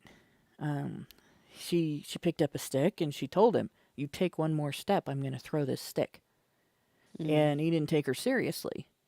So, being the fighting dude that he was, he took a step forward as menacingly as he possibly could, and she threw the stick and it hit him in the eye. Put his eye out. He was blind in that eye for the rest of his life. Oh my God. And my uncle was principal of the junior high at that time. And he did not learn, this kid did not learn from that situation that there are some things that are not fighting over, worth fighting over. Right? So every day at school, he's in the office, got in a fight with somebody else. And, about 2/3 of the time, he was in the right in the dispute, but it mostly wasn't something that anybody should have resorted to violence over. Yeah. And the thing that actually talked him into settling down, my uncle actually put him in the utility closet, shut the door, and turned off the light, and asked him what he saw. And he was like, "Well, I don't see nothing. It's dark in here." And, my uncle says to him, "Is that what you want to see for the rest of your life?" Because it's what's going to happen if you lose your other eye in a fight. Yeah. And that settled the kid down. That is male caregiving. That is mentoring. That is showing the potential consequence of a decision to somebody who is vulnerable because of his own attitude. And that's just a childhood attitude. That's not something that, this was not a bad kid. He was just very, very stubborn and very, very oppositional in his stubbornness, which is, you could say exactly the same thing about me, right? My injury could have affected my child if I had gotten toxoplasmosis. I didn't. I was very fortunate, and my kid was fortunate. But fighting over things that are not worth fighting over can have far-reaching, devastating consequences, and this was an instance where that panned out. And it's men usually who teach children at a younger age than this to understand that.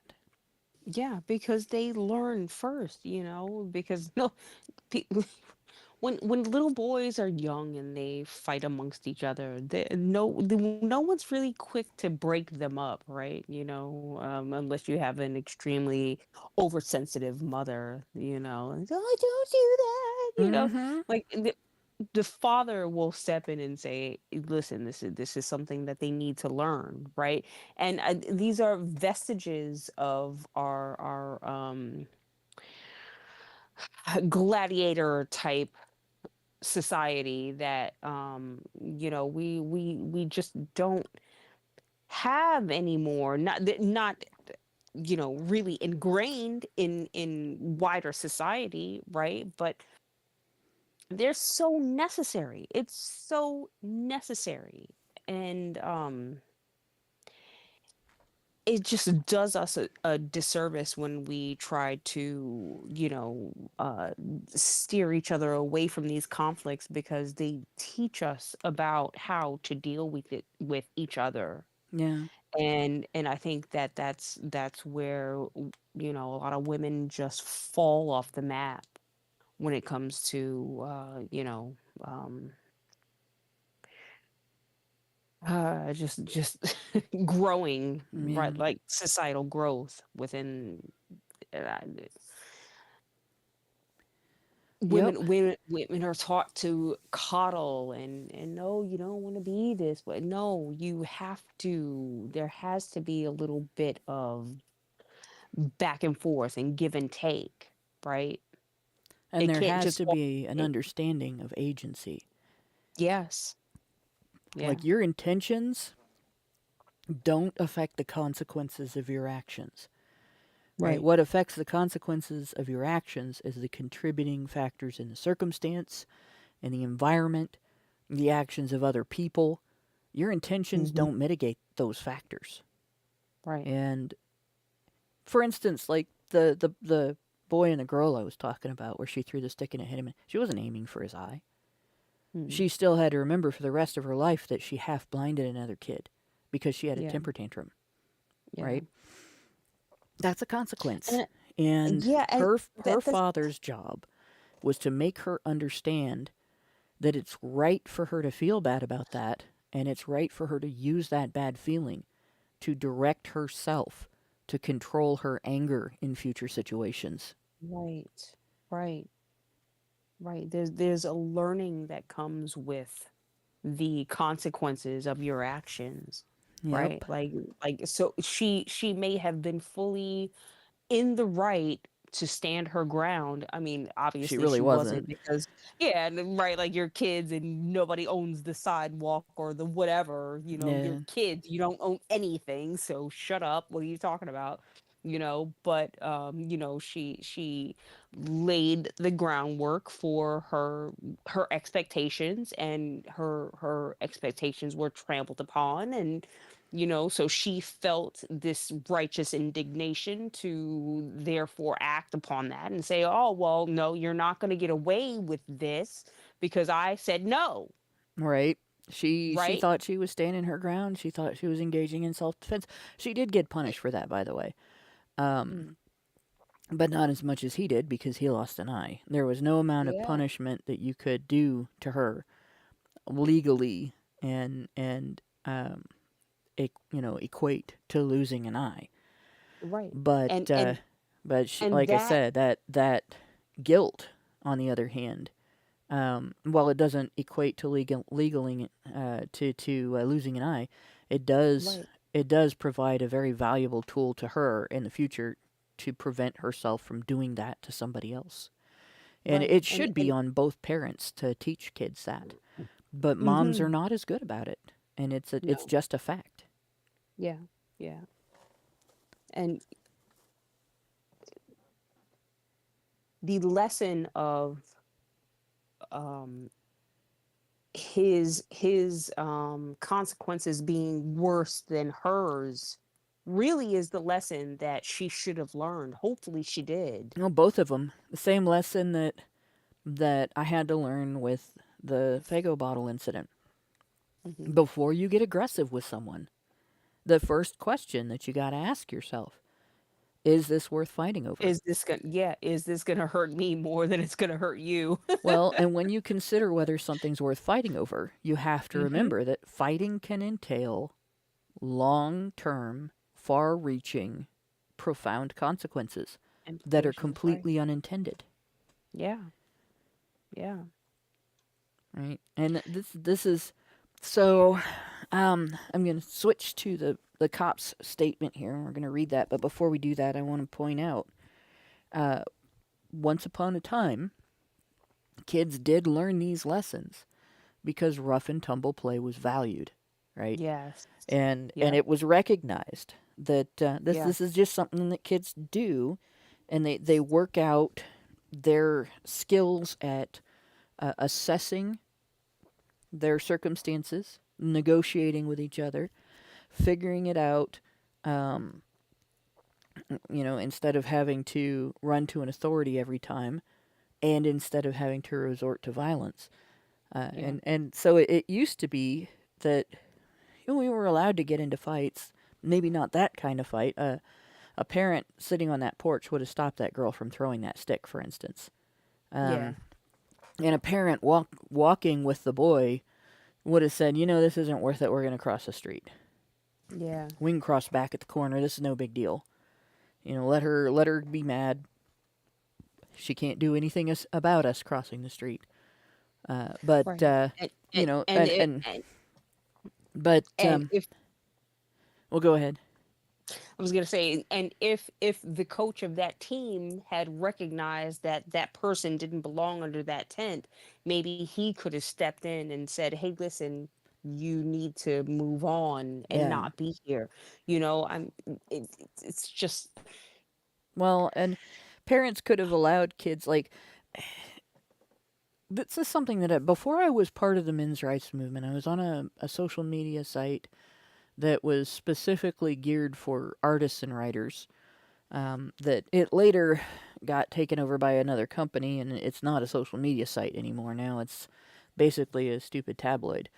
But I used to write posts on there that were like blog posts. And I wrote about zero tolerance and what it has done to kids' ability to understand diplomacy, interpersonal diplomacy. Mhm. And, I remember going through, I researched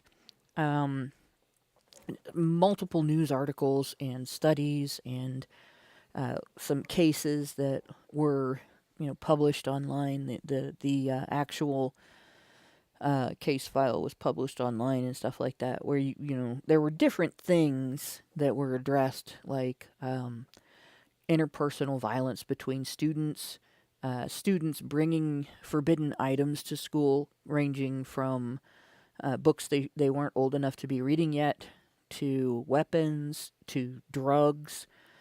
Some were illegal drugs, some were prescription drugs, right? And how zero tolerance affects children with asthma and allergies when their emergency medication that they should have on their person at all time is taken away from them and locked in a nurse's office that has to be unlocked with a key only the nurse has, and and all kinds of stuff. And the thing that I ran into is this. This incident can partly be explained as the deadly effect of zero tolerance policies, where these kids, throughout their entire school career, were never allowed to learn how to negotiate conflict with each other. They weren't allowed to deal with it by engaging in rough and tumble play. They weren't allowed to deal with it by engaging in fist fighting and figuring out that that's a dumb way to handle things. They didn't have adults explain to them, there are other ways to deal with this. Here's what you can do in these situations. They just got punished. And what zero tolerance has done in the last 30 years has been teach kids that they cannot trust their mentors. So if Susie brings diet pills to school and starts selling them to the other students, you don't tell a teacher, because not only is Susie going to go to jail, but the whole school is going to have a series of assemblies about this, and there will be created new rules that you have to obey, and all of the students will be treated like they're suspect. You might be getting your backpack searched every time you come into the building, and so on. So it's better to just let Susie do what she's doing, right? If Joey says he's going to commit suicide, you don't try to find his parents and tell them. You don't try to tell the teachers. You don't even talk to the guidance counselor about it, right? Because if you do, it's going to get you attacked by the kids that have been bullying him. Right? If you've got somebody stealing your lunch money every day before class, don't tell anybody, not even your friends, because you'll start a fight and everyone will get in trouble. Don't tell the adults, because they're not going to do anything serious. The bullies will get expelled for a couple of weeks, and then they're going to be back, and you're toast. Right? That's how zero tolerance works. And in the end, you end up in situations like this, where these boys, both of them made really stupid decisions, and then one of them killed the other one, and now one is dead and one is probably going to go to jail for the rest of his life because they're probably going to try him as an adult. Yeah. And they've charged him with murder one. Yeah, I would not like to be his defense attorney. No, Um, I I wouldn't mean, like to be anybody in this situation. no, no, no, absolutely not. And there's so much controversy going on around it, like people trying to defend one over the other, and really, it's just a shit situation for either one of them to have been in, right? And I, honestly, the way that I feel about it is that, you've already had one young man lose his life. Yeah, I would like to not see the other one lose his life over it as well. And, I'm sure people are going to say, oh, well, he's blah, blah, blah, he's guilty, he did blah. Okay, just imagine yourself in that situation, right? And like I can't imagine that he knew that that was going to be a fatal blow. Just like as many times as we've discussed on this channel here, you can punch someone Yep. and that can be the end of their life, right? They were in bleachers in a stadium.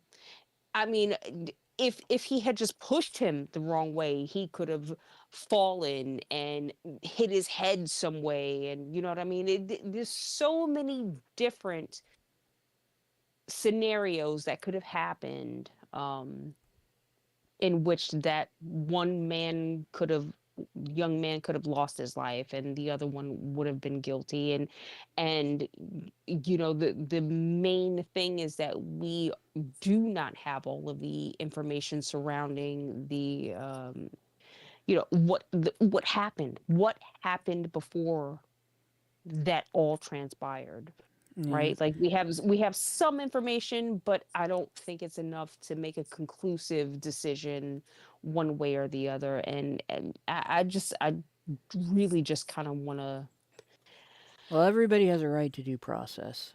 Yes, But I would absolutely. say, you say, think of yourself in this situation. If I was a family member of the kid who died, my thinking on the subject, this is one of the reasons why I'm against the death penalty too, Hmm. is I would want that kid to not be allowed to be the person that he was when he thrust that knife into my Yeah, family member ever yeah, again. You're not allowed to be that person anymore. You have to kill off the person who did that.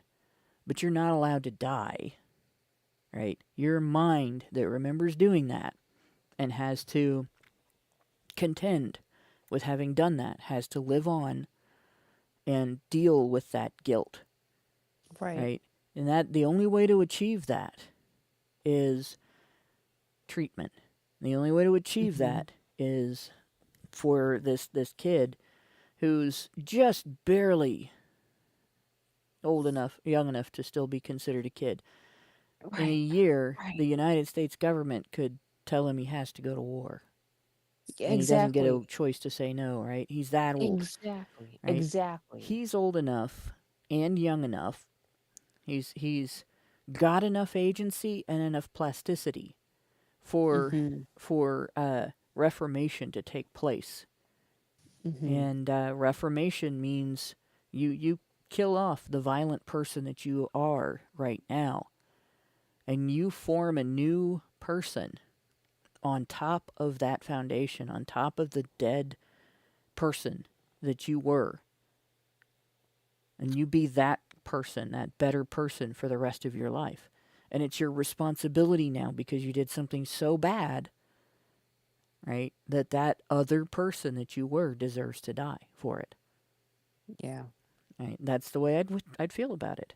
That's what if I could if I could control what would happen to the nurses that worked with my mom when she was in the hospital and she got COVID and she died and they were abusive. that's what I would say to them. The person that you were when you did that has to die. You have to remember doing that and remember the person who did that. And you have to make yourself a better person. And you have to focus on that for the rest of your life, being a better person. You owe my whole family that because you took my mom away from me. You took my mom away from us, right? And that's how I feel about it. I don't like the idea of punishment just being for the sake of punishment. You don't pay off a debt by suffering, right? You pay off a debt by providing value. And I think that a crime debt, a violence debt, a wrongdoing debt is the same way. You do something wrong, you must, to pay off that debt, provide the value of doing better and making it your obligation to do better, to police yourself, to learn better, and to never go back to being that person with that attitude. And it takes humility to do that, Yeah. to actually Yeah. pull that off and pay that debt. That's a And I've tall seen order. people do it. And, Yeah. I know people who have committed violent crimes and done terrible things in their lives, who have regretted their actions, and because of what they did and because of what they regret as a consequence of what they did, changed their whole life around and done everything they could to give back as an individual in their community, to be a positive force within their community. But our criminal justice system, which I prefer to call a criminal injustice system, does not Mhm.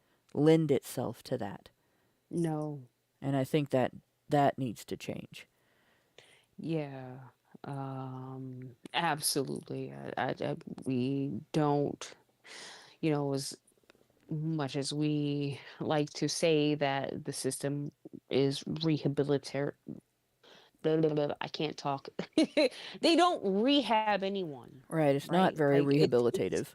no, it's something that you have to dig deep within yourself and, determine that this is what it is that you would like to do, right? And that's not, I don't think that that is a very common thing, right? Like these people who determine that have really understood where they went wrong. Yeah. And we just live in a society where how many times am I gonna say society? We just um scapegoat, just like that author did for, what was her name? The one the one we were just talking about. Oh, Carter. Yeah, she Yeah, scapegoated yeah. the boy in that. It Yeah. yeah, exactly. It's just like that. And I think we are more full of people who will give, a leeway to people who have actually done wrong and have not tried to, rehabilitate themselves in any way, or Yeah. don't own up to the things that they've done wrong. We are more in a place where we just want to allow people to claim that they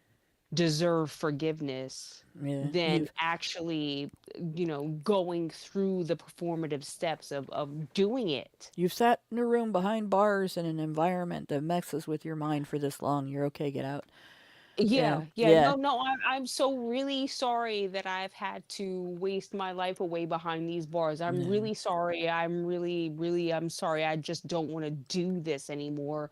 Rather than, no, I understand why what how my decisions were wrong That's why in I that have moment. a lot of respect for the men that go into prison systems as representatives of a higher power.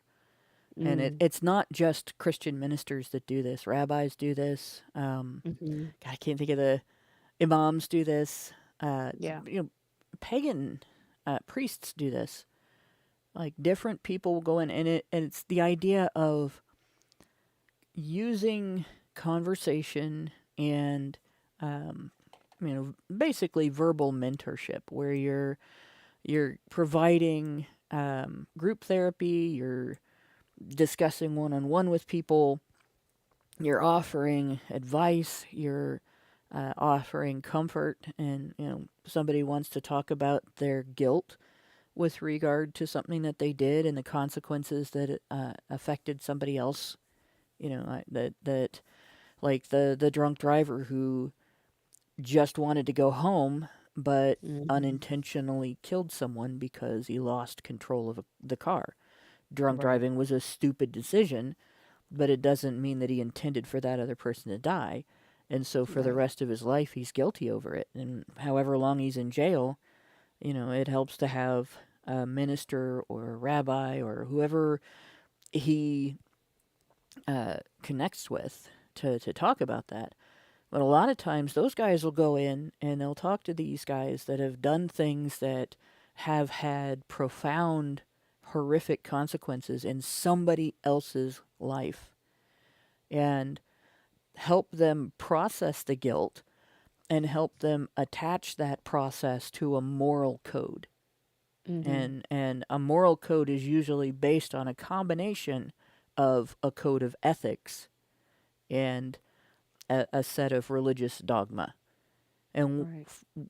for what it's worth, whether one agrees individually with this religious dogma or not, every religious dogma does have a moral code.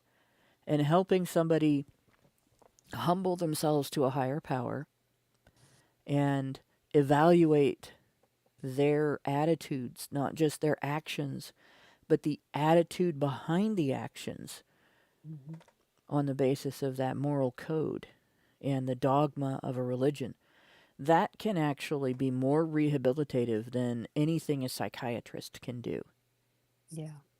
And so, it doesn't mean that every individual who goes into a prison system to evangelize or recruit into a religion is good and does good things. But the intention of those programs that allow that is definitely helpful. Yeah. And I I think in agree. a lot of cases, it can make a huge difference in people's lives. And there are people that I know, like I said, that have done things that have had just just profoundly awful consequences for someone else, that have been through that process, that I've learned from, these individuals because of the changes they've had to make in their personality. And it's Mm-hmm. one of the reasons why I think of it as a death and rebirth, because you really literally have to kill off part of your ego to stop being a violent person, Yeah. and especially to stop being an oppositionally violent person. It's very hard. If that's your nature, it's very hard to humble that, and it's very hard to live with that still intact and not act on it in stupid ways on a regular basis. And when women do it, we get ourselves into stupid situations, we get ourselves into minor trouble. Occasionally, women get themselves into really big trouble for it.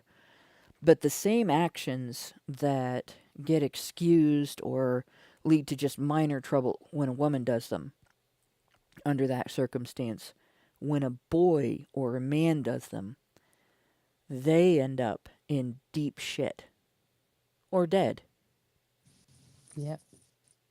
right? So the thing that I wanted to read here, and we'll go over this, we'll at least start it today, and I may, if we finish it by 9:30, we'll be done with it.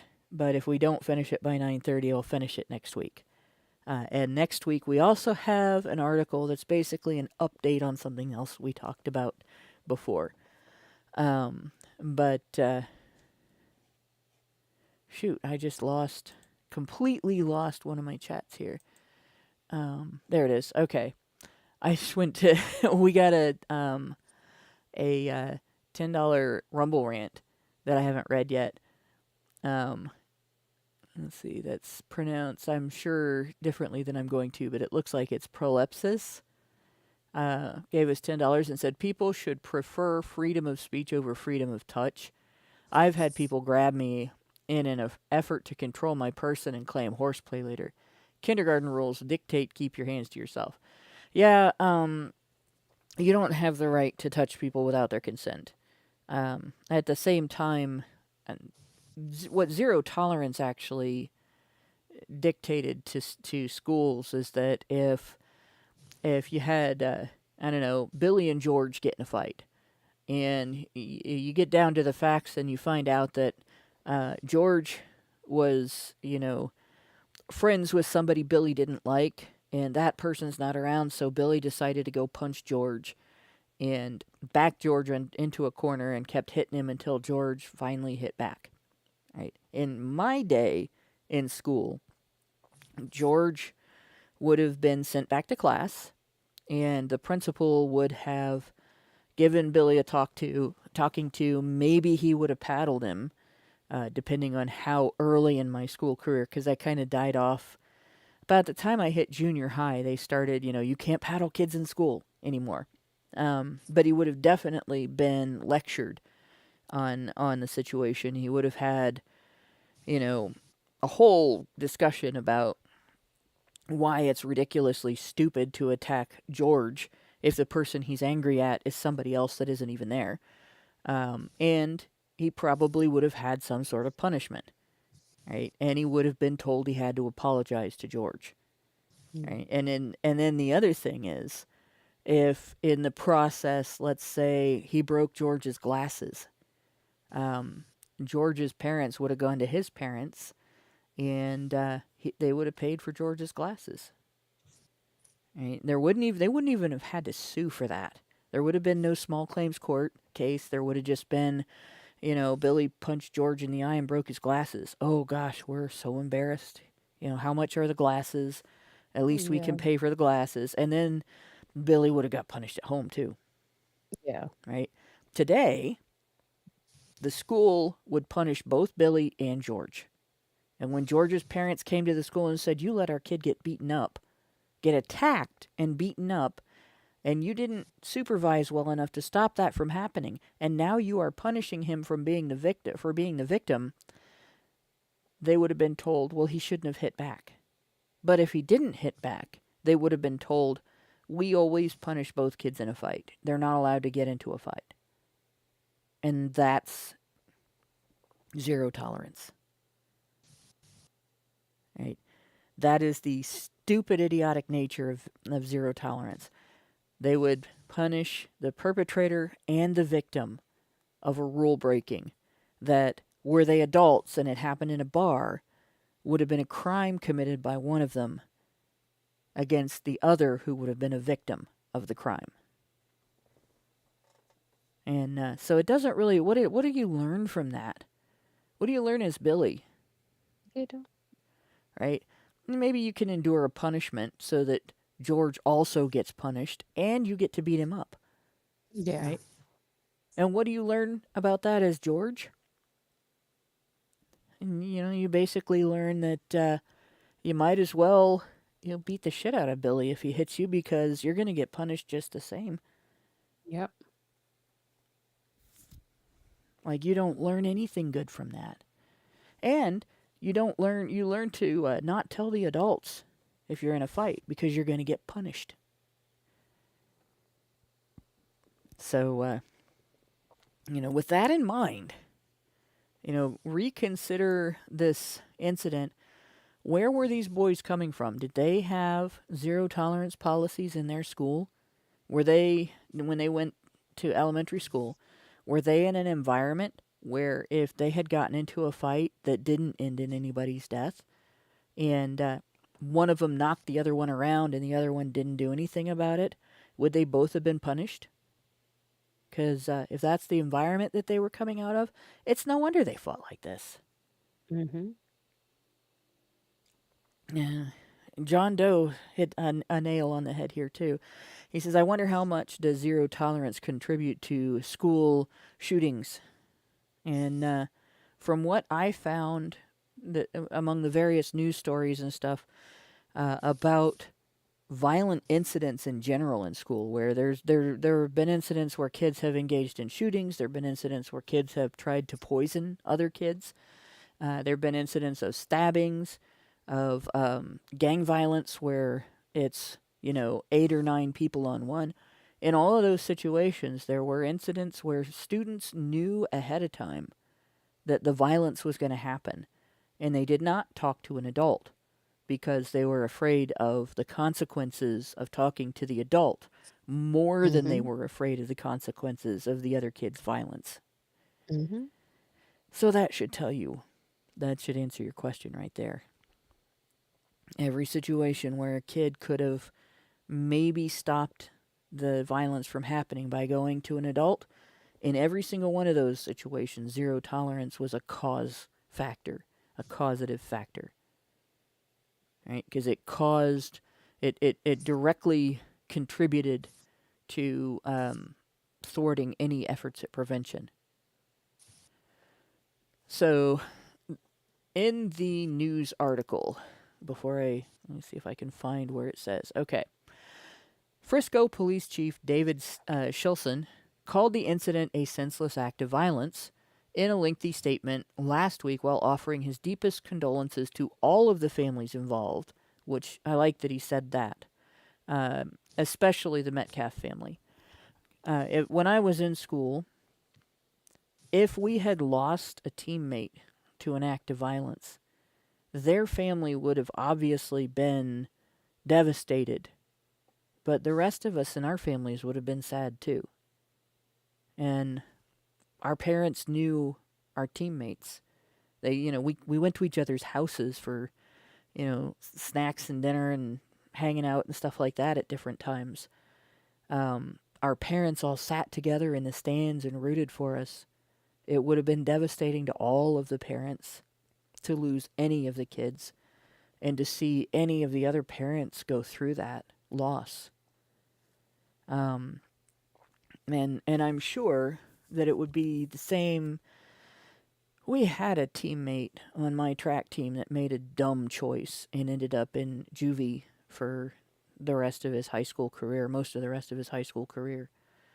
And it involved a weapon.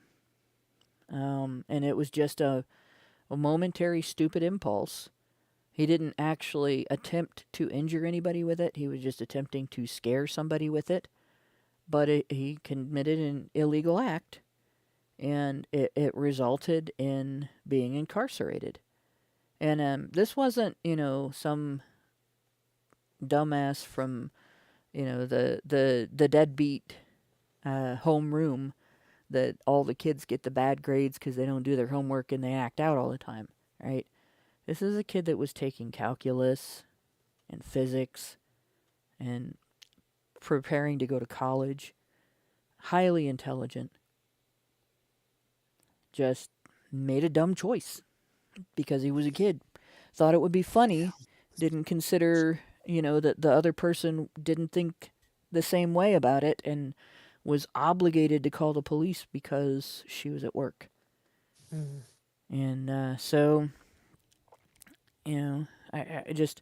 I can remember, my parents were teachers, so they had probably a bigger emotional investment in all of the students than, say, the parents of their peers who were not teachers, because they had personally had those kids in class and they had helped to mentor them and everything.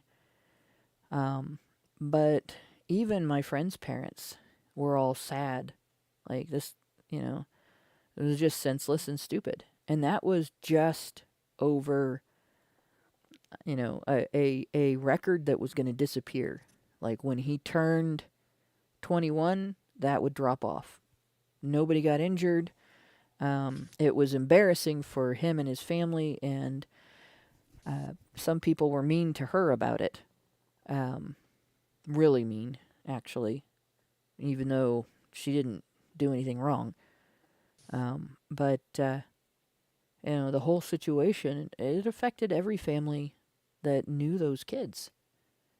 And so it was neat to hear him say all the families involved, because there's the two families that, were directly related to the involved kids. And then there's the families that were part of their social circle who loved them.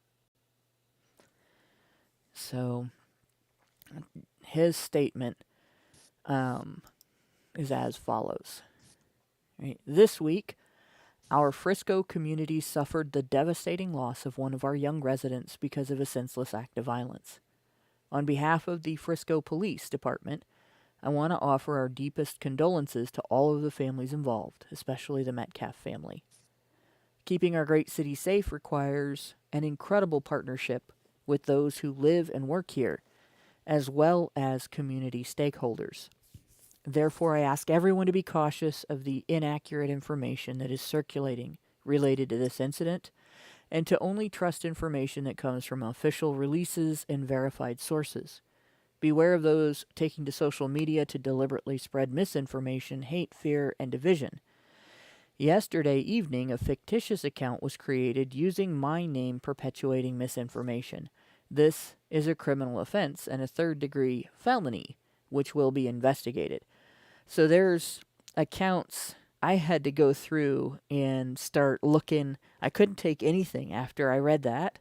Couldn't take anything that I saw on social media as gospel.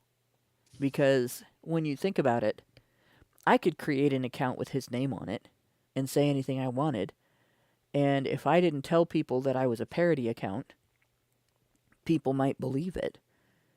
Like, why wouldn't they? Especially if I had a check mark.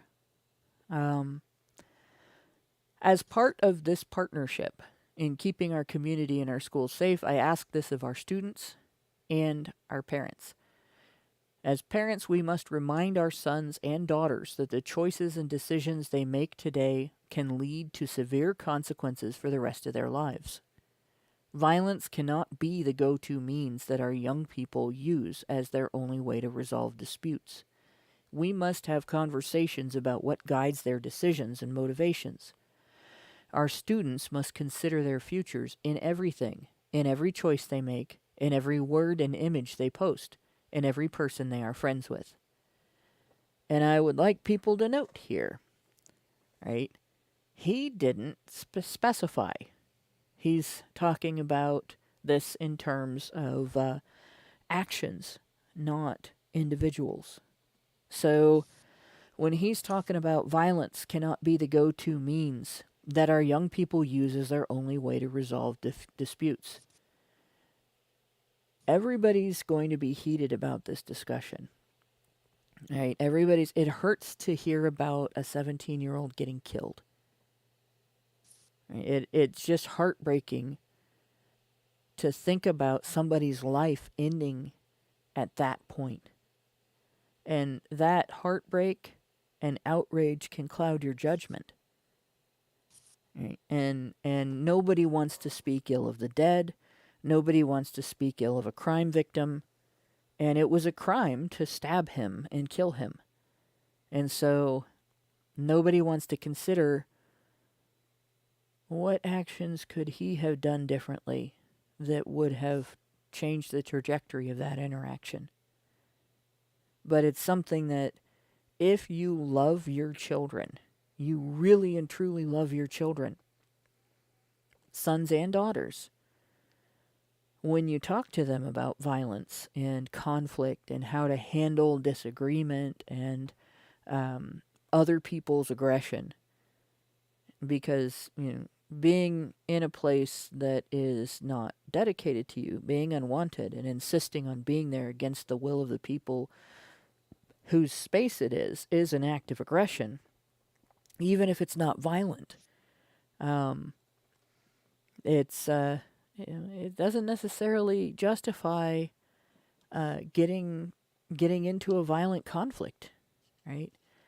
And if you love your kids, you teach them that just because somebody is aggressive in a non-violent way that upsets you doesn't mean that you should use violence to put an end to it.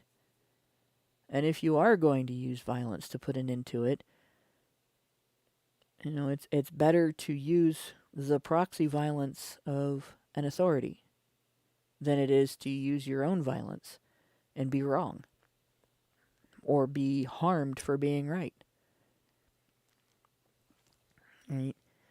And, I would say this to any group of people that feels invaded. Like, I've actually said this to women who are objecting to trans women in their bathrooms. And I've said, this to trans women who are objecting to being kept out of women's bathrooms.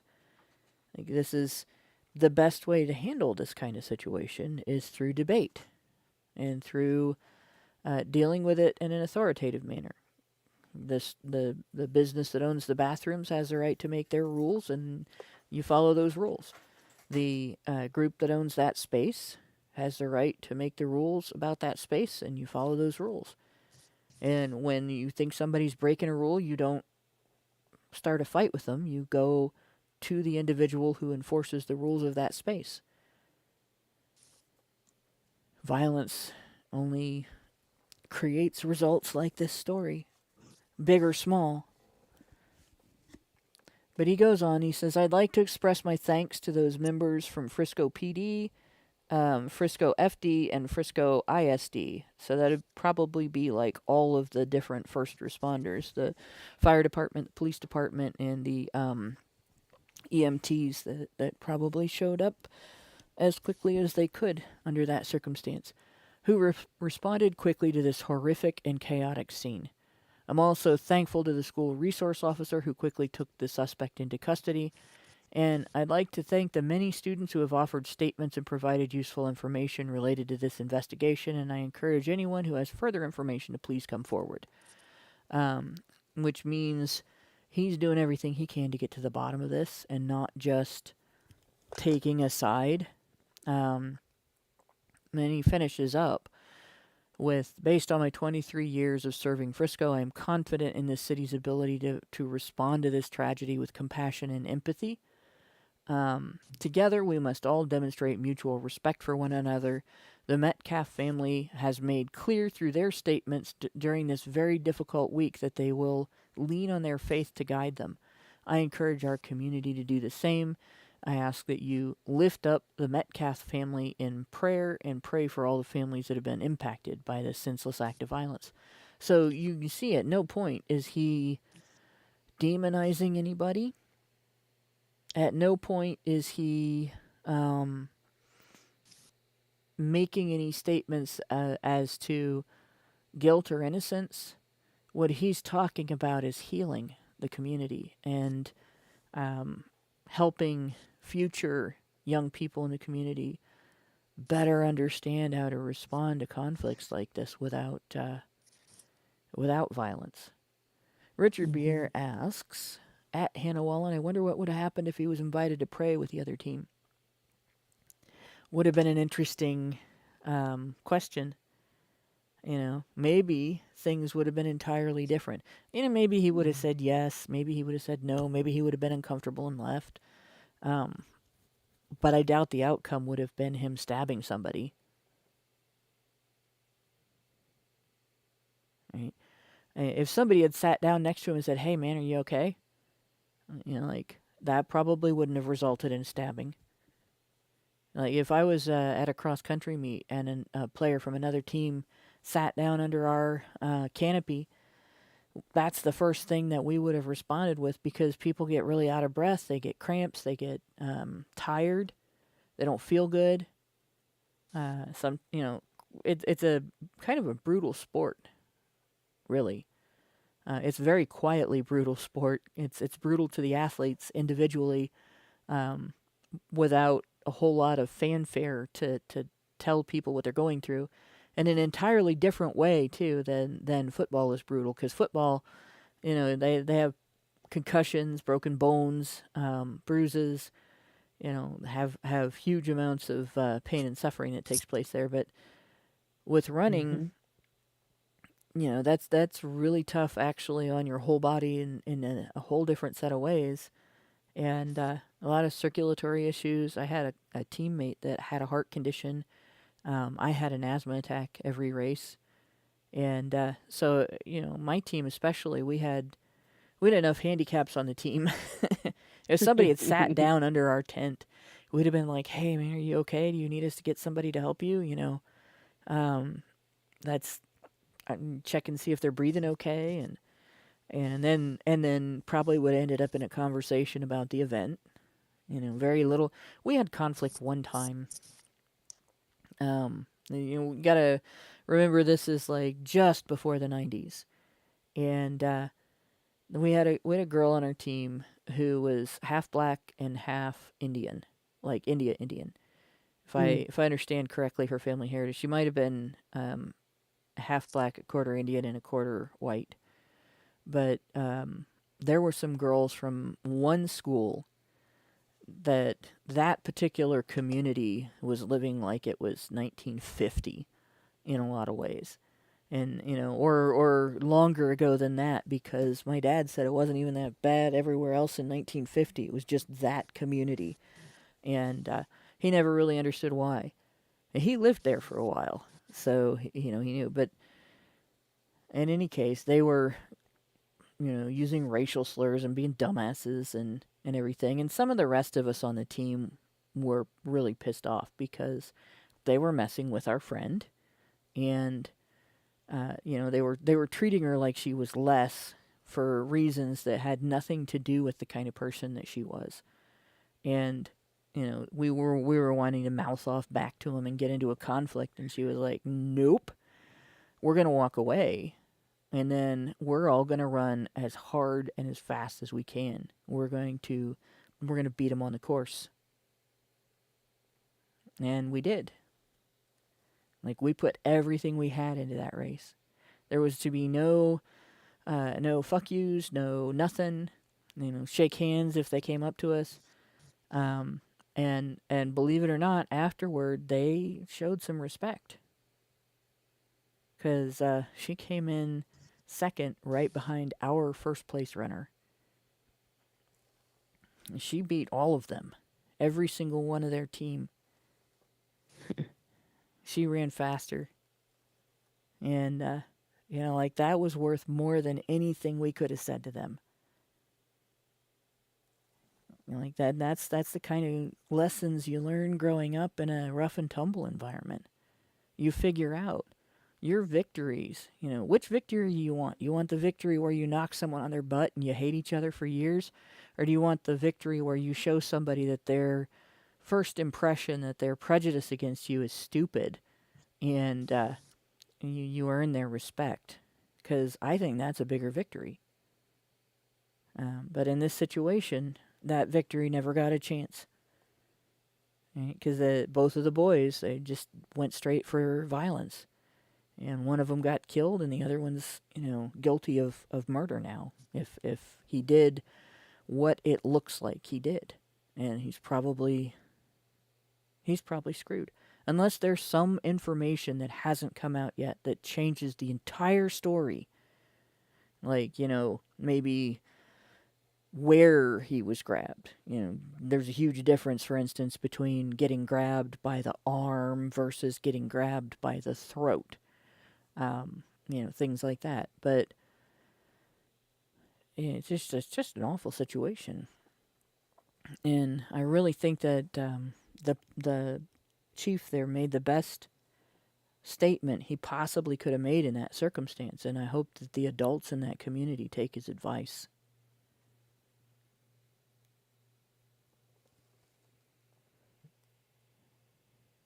And we did make it through that before 9:30. So, and I don't see any. We have no super chows. I don't think. Yeah. Nope. No super chows. No super chats that I saw. If I missed any super chats, I am terribly sorry. My tab with the super chats and my tab with the Rumble rants both kind of just died in the moment. I'm reading those on a different computer than the computer I'm using to stream, and I'm gonna have to replace it sometime soon because it's old. It's so old that I can't update from System 8. So, and yeah, we've got the chat talking about the trans athletes dominating female sports. Yeah, well, it is true that, especially in sports where physical strength or physical endurance make the difference in who's going to win, trans athletes are going to dominate. That's just the way it is. Over like the next 50 years or so, a couple generations of girls might catch up with trans athletes. But I don't think that it's going to happen in this generation. Unless you have the girls practicing with the boys all the time, they're not going to even get close. So with that, though, Lauren, did you have anything else you wanted to add?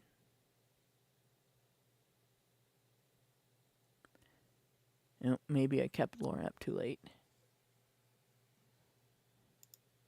Oh, Lauren's muted.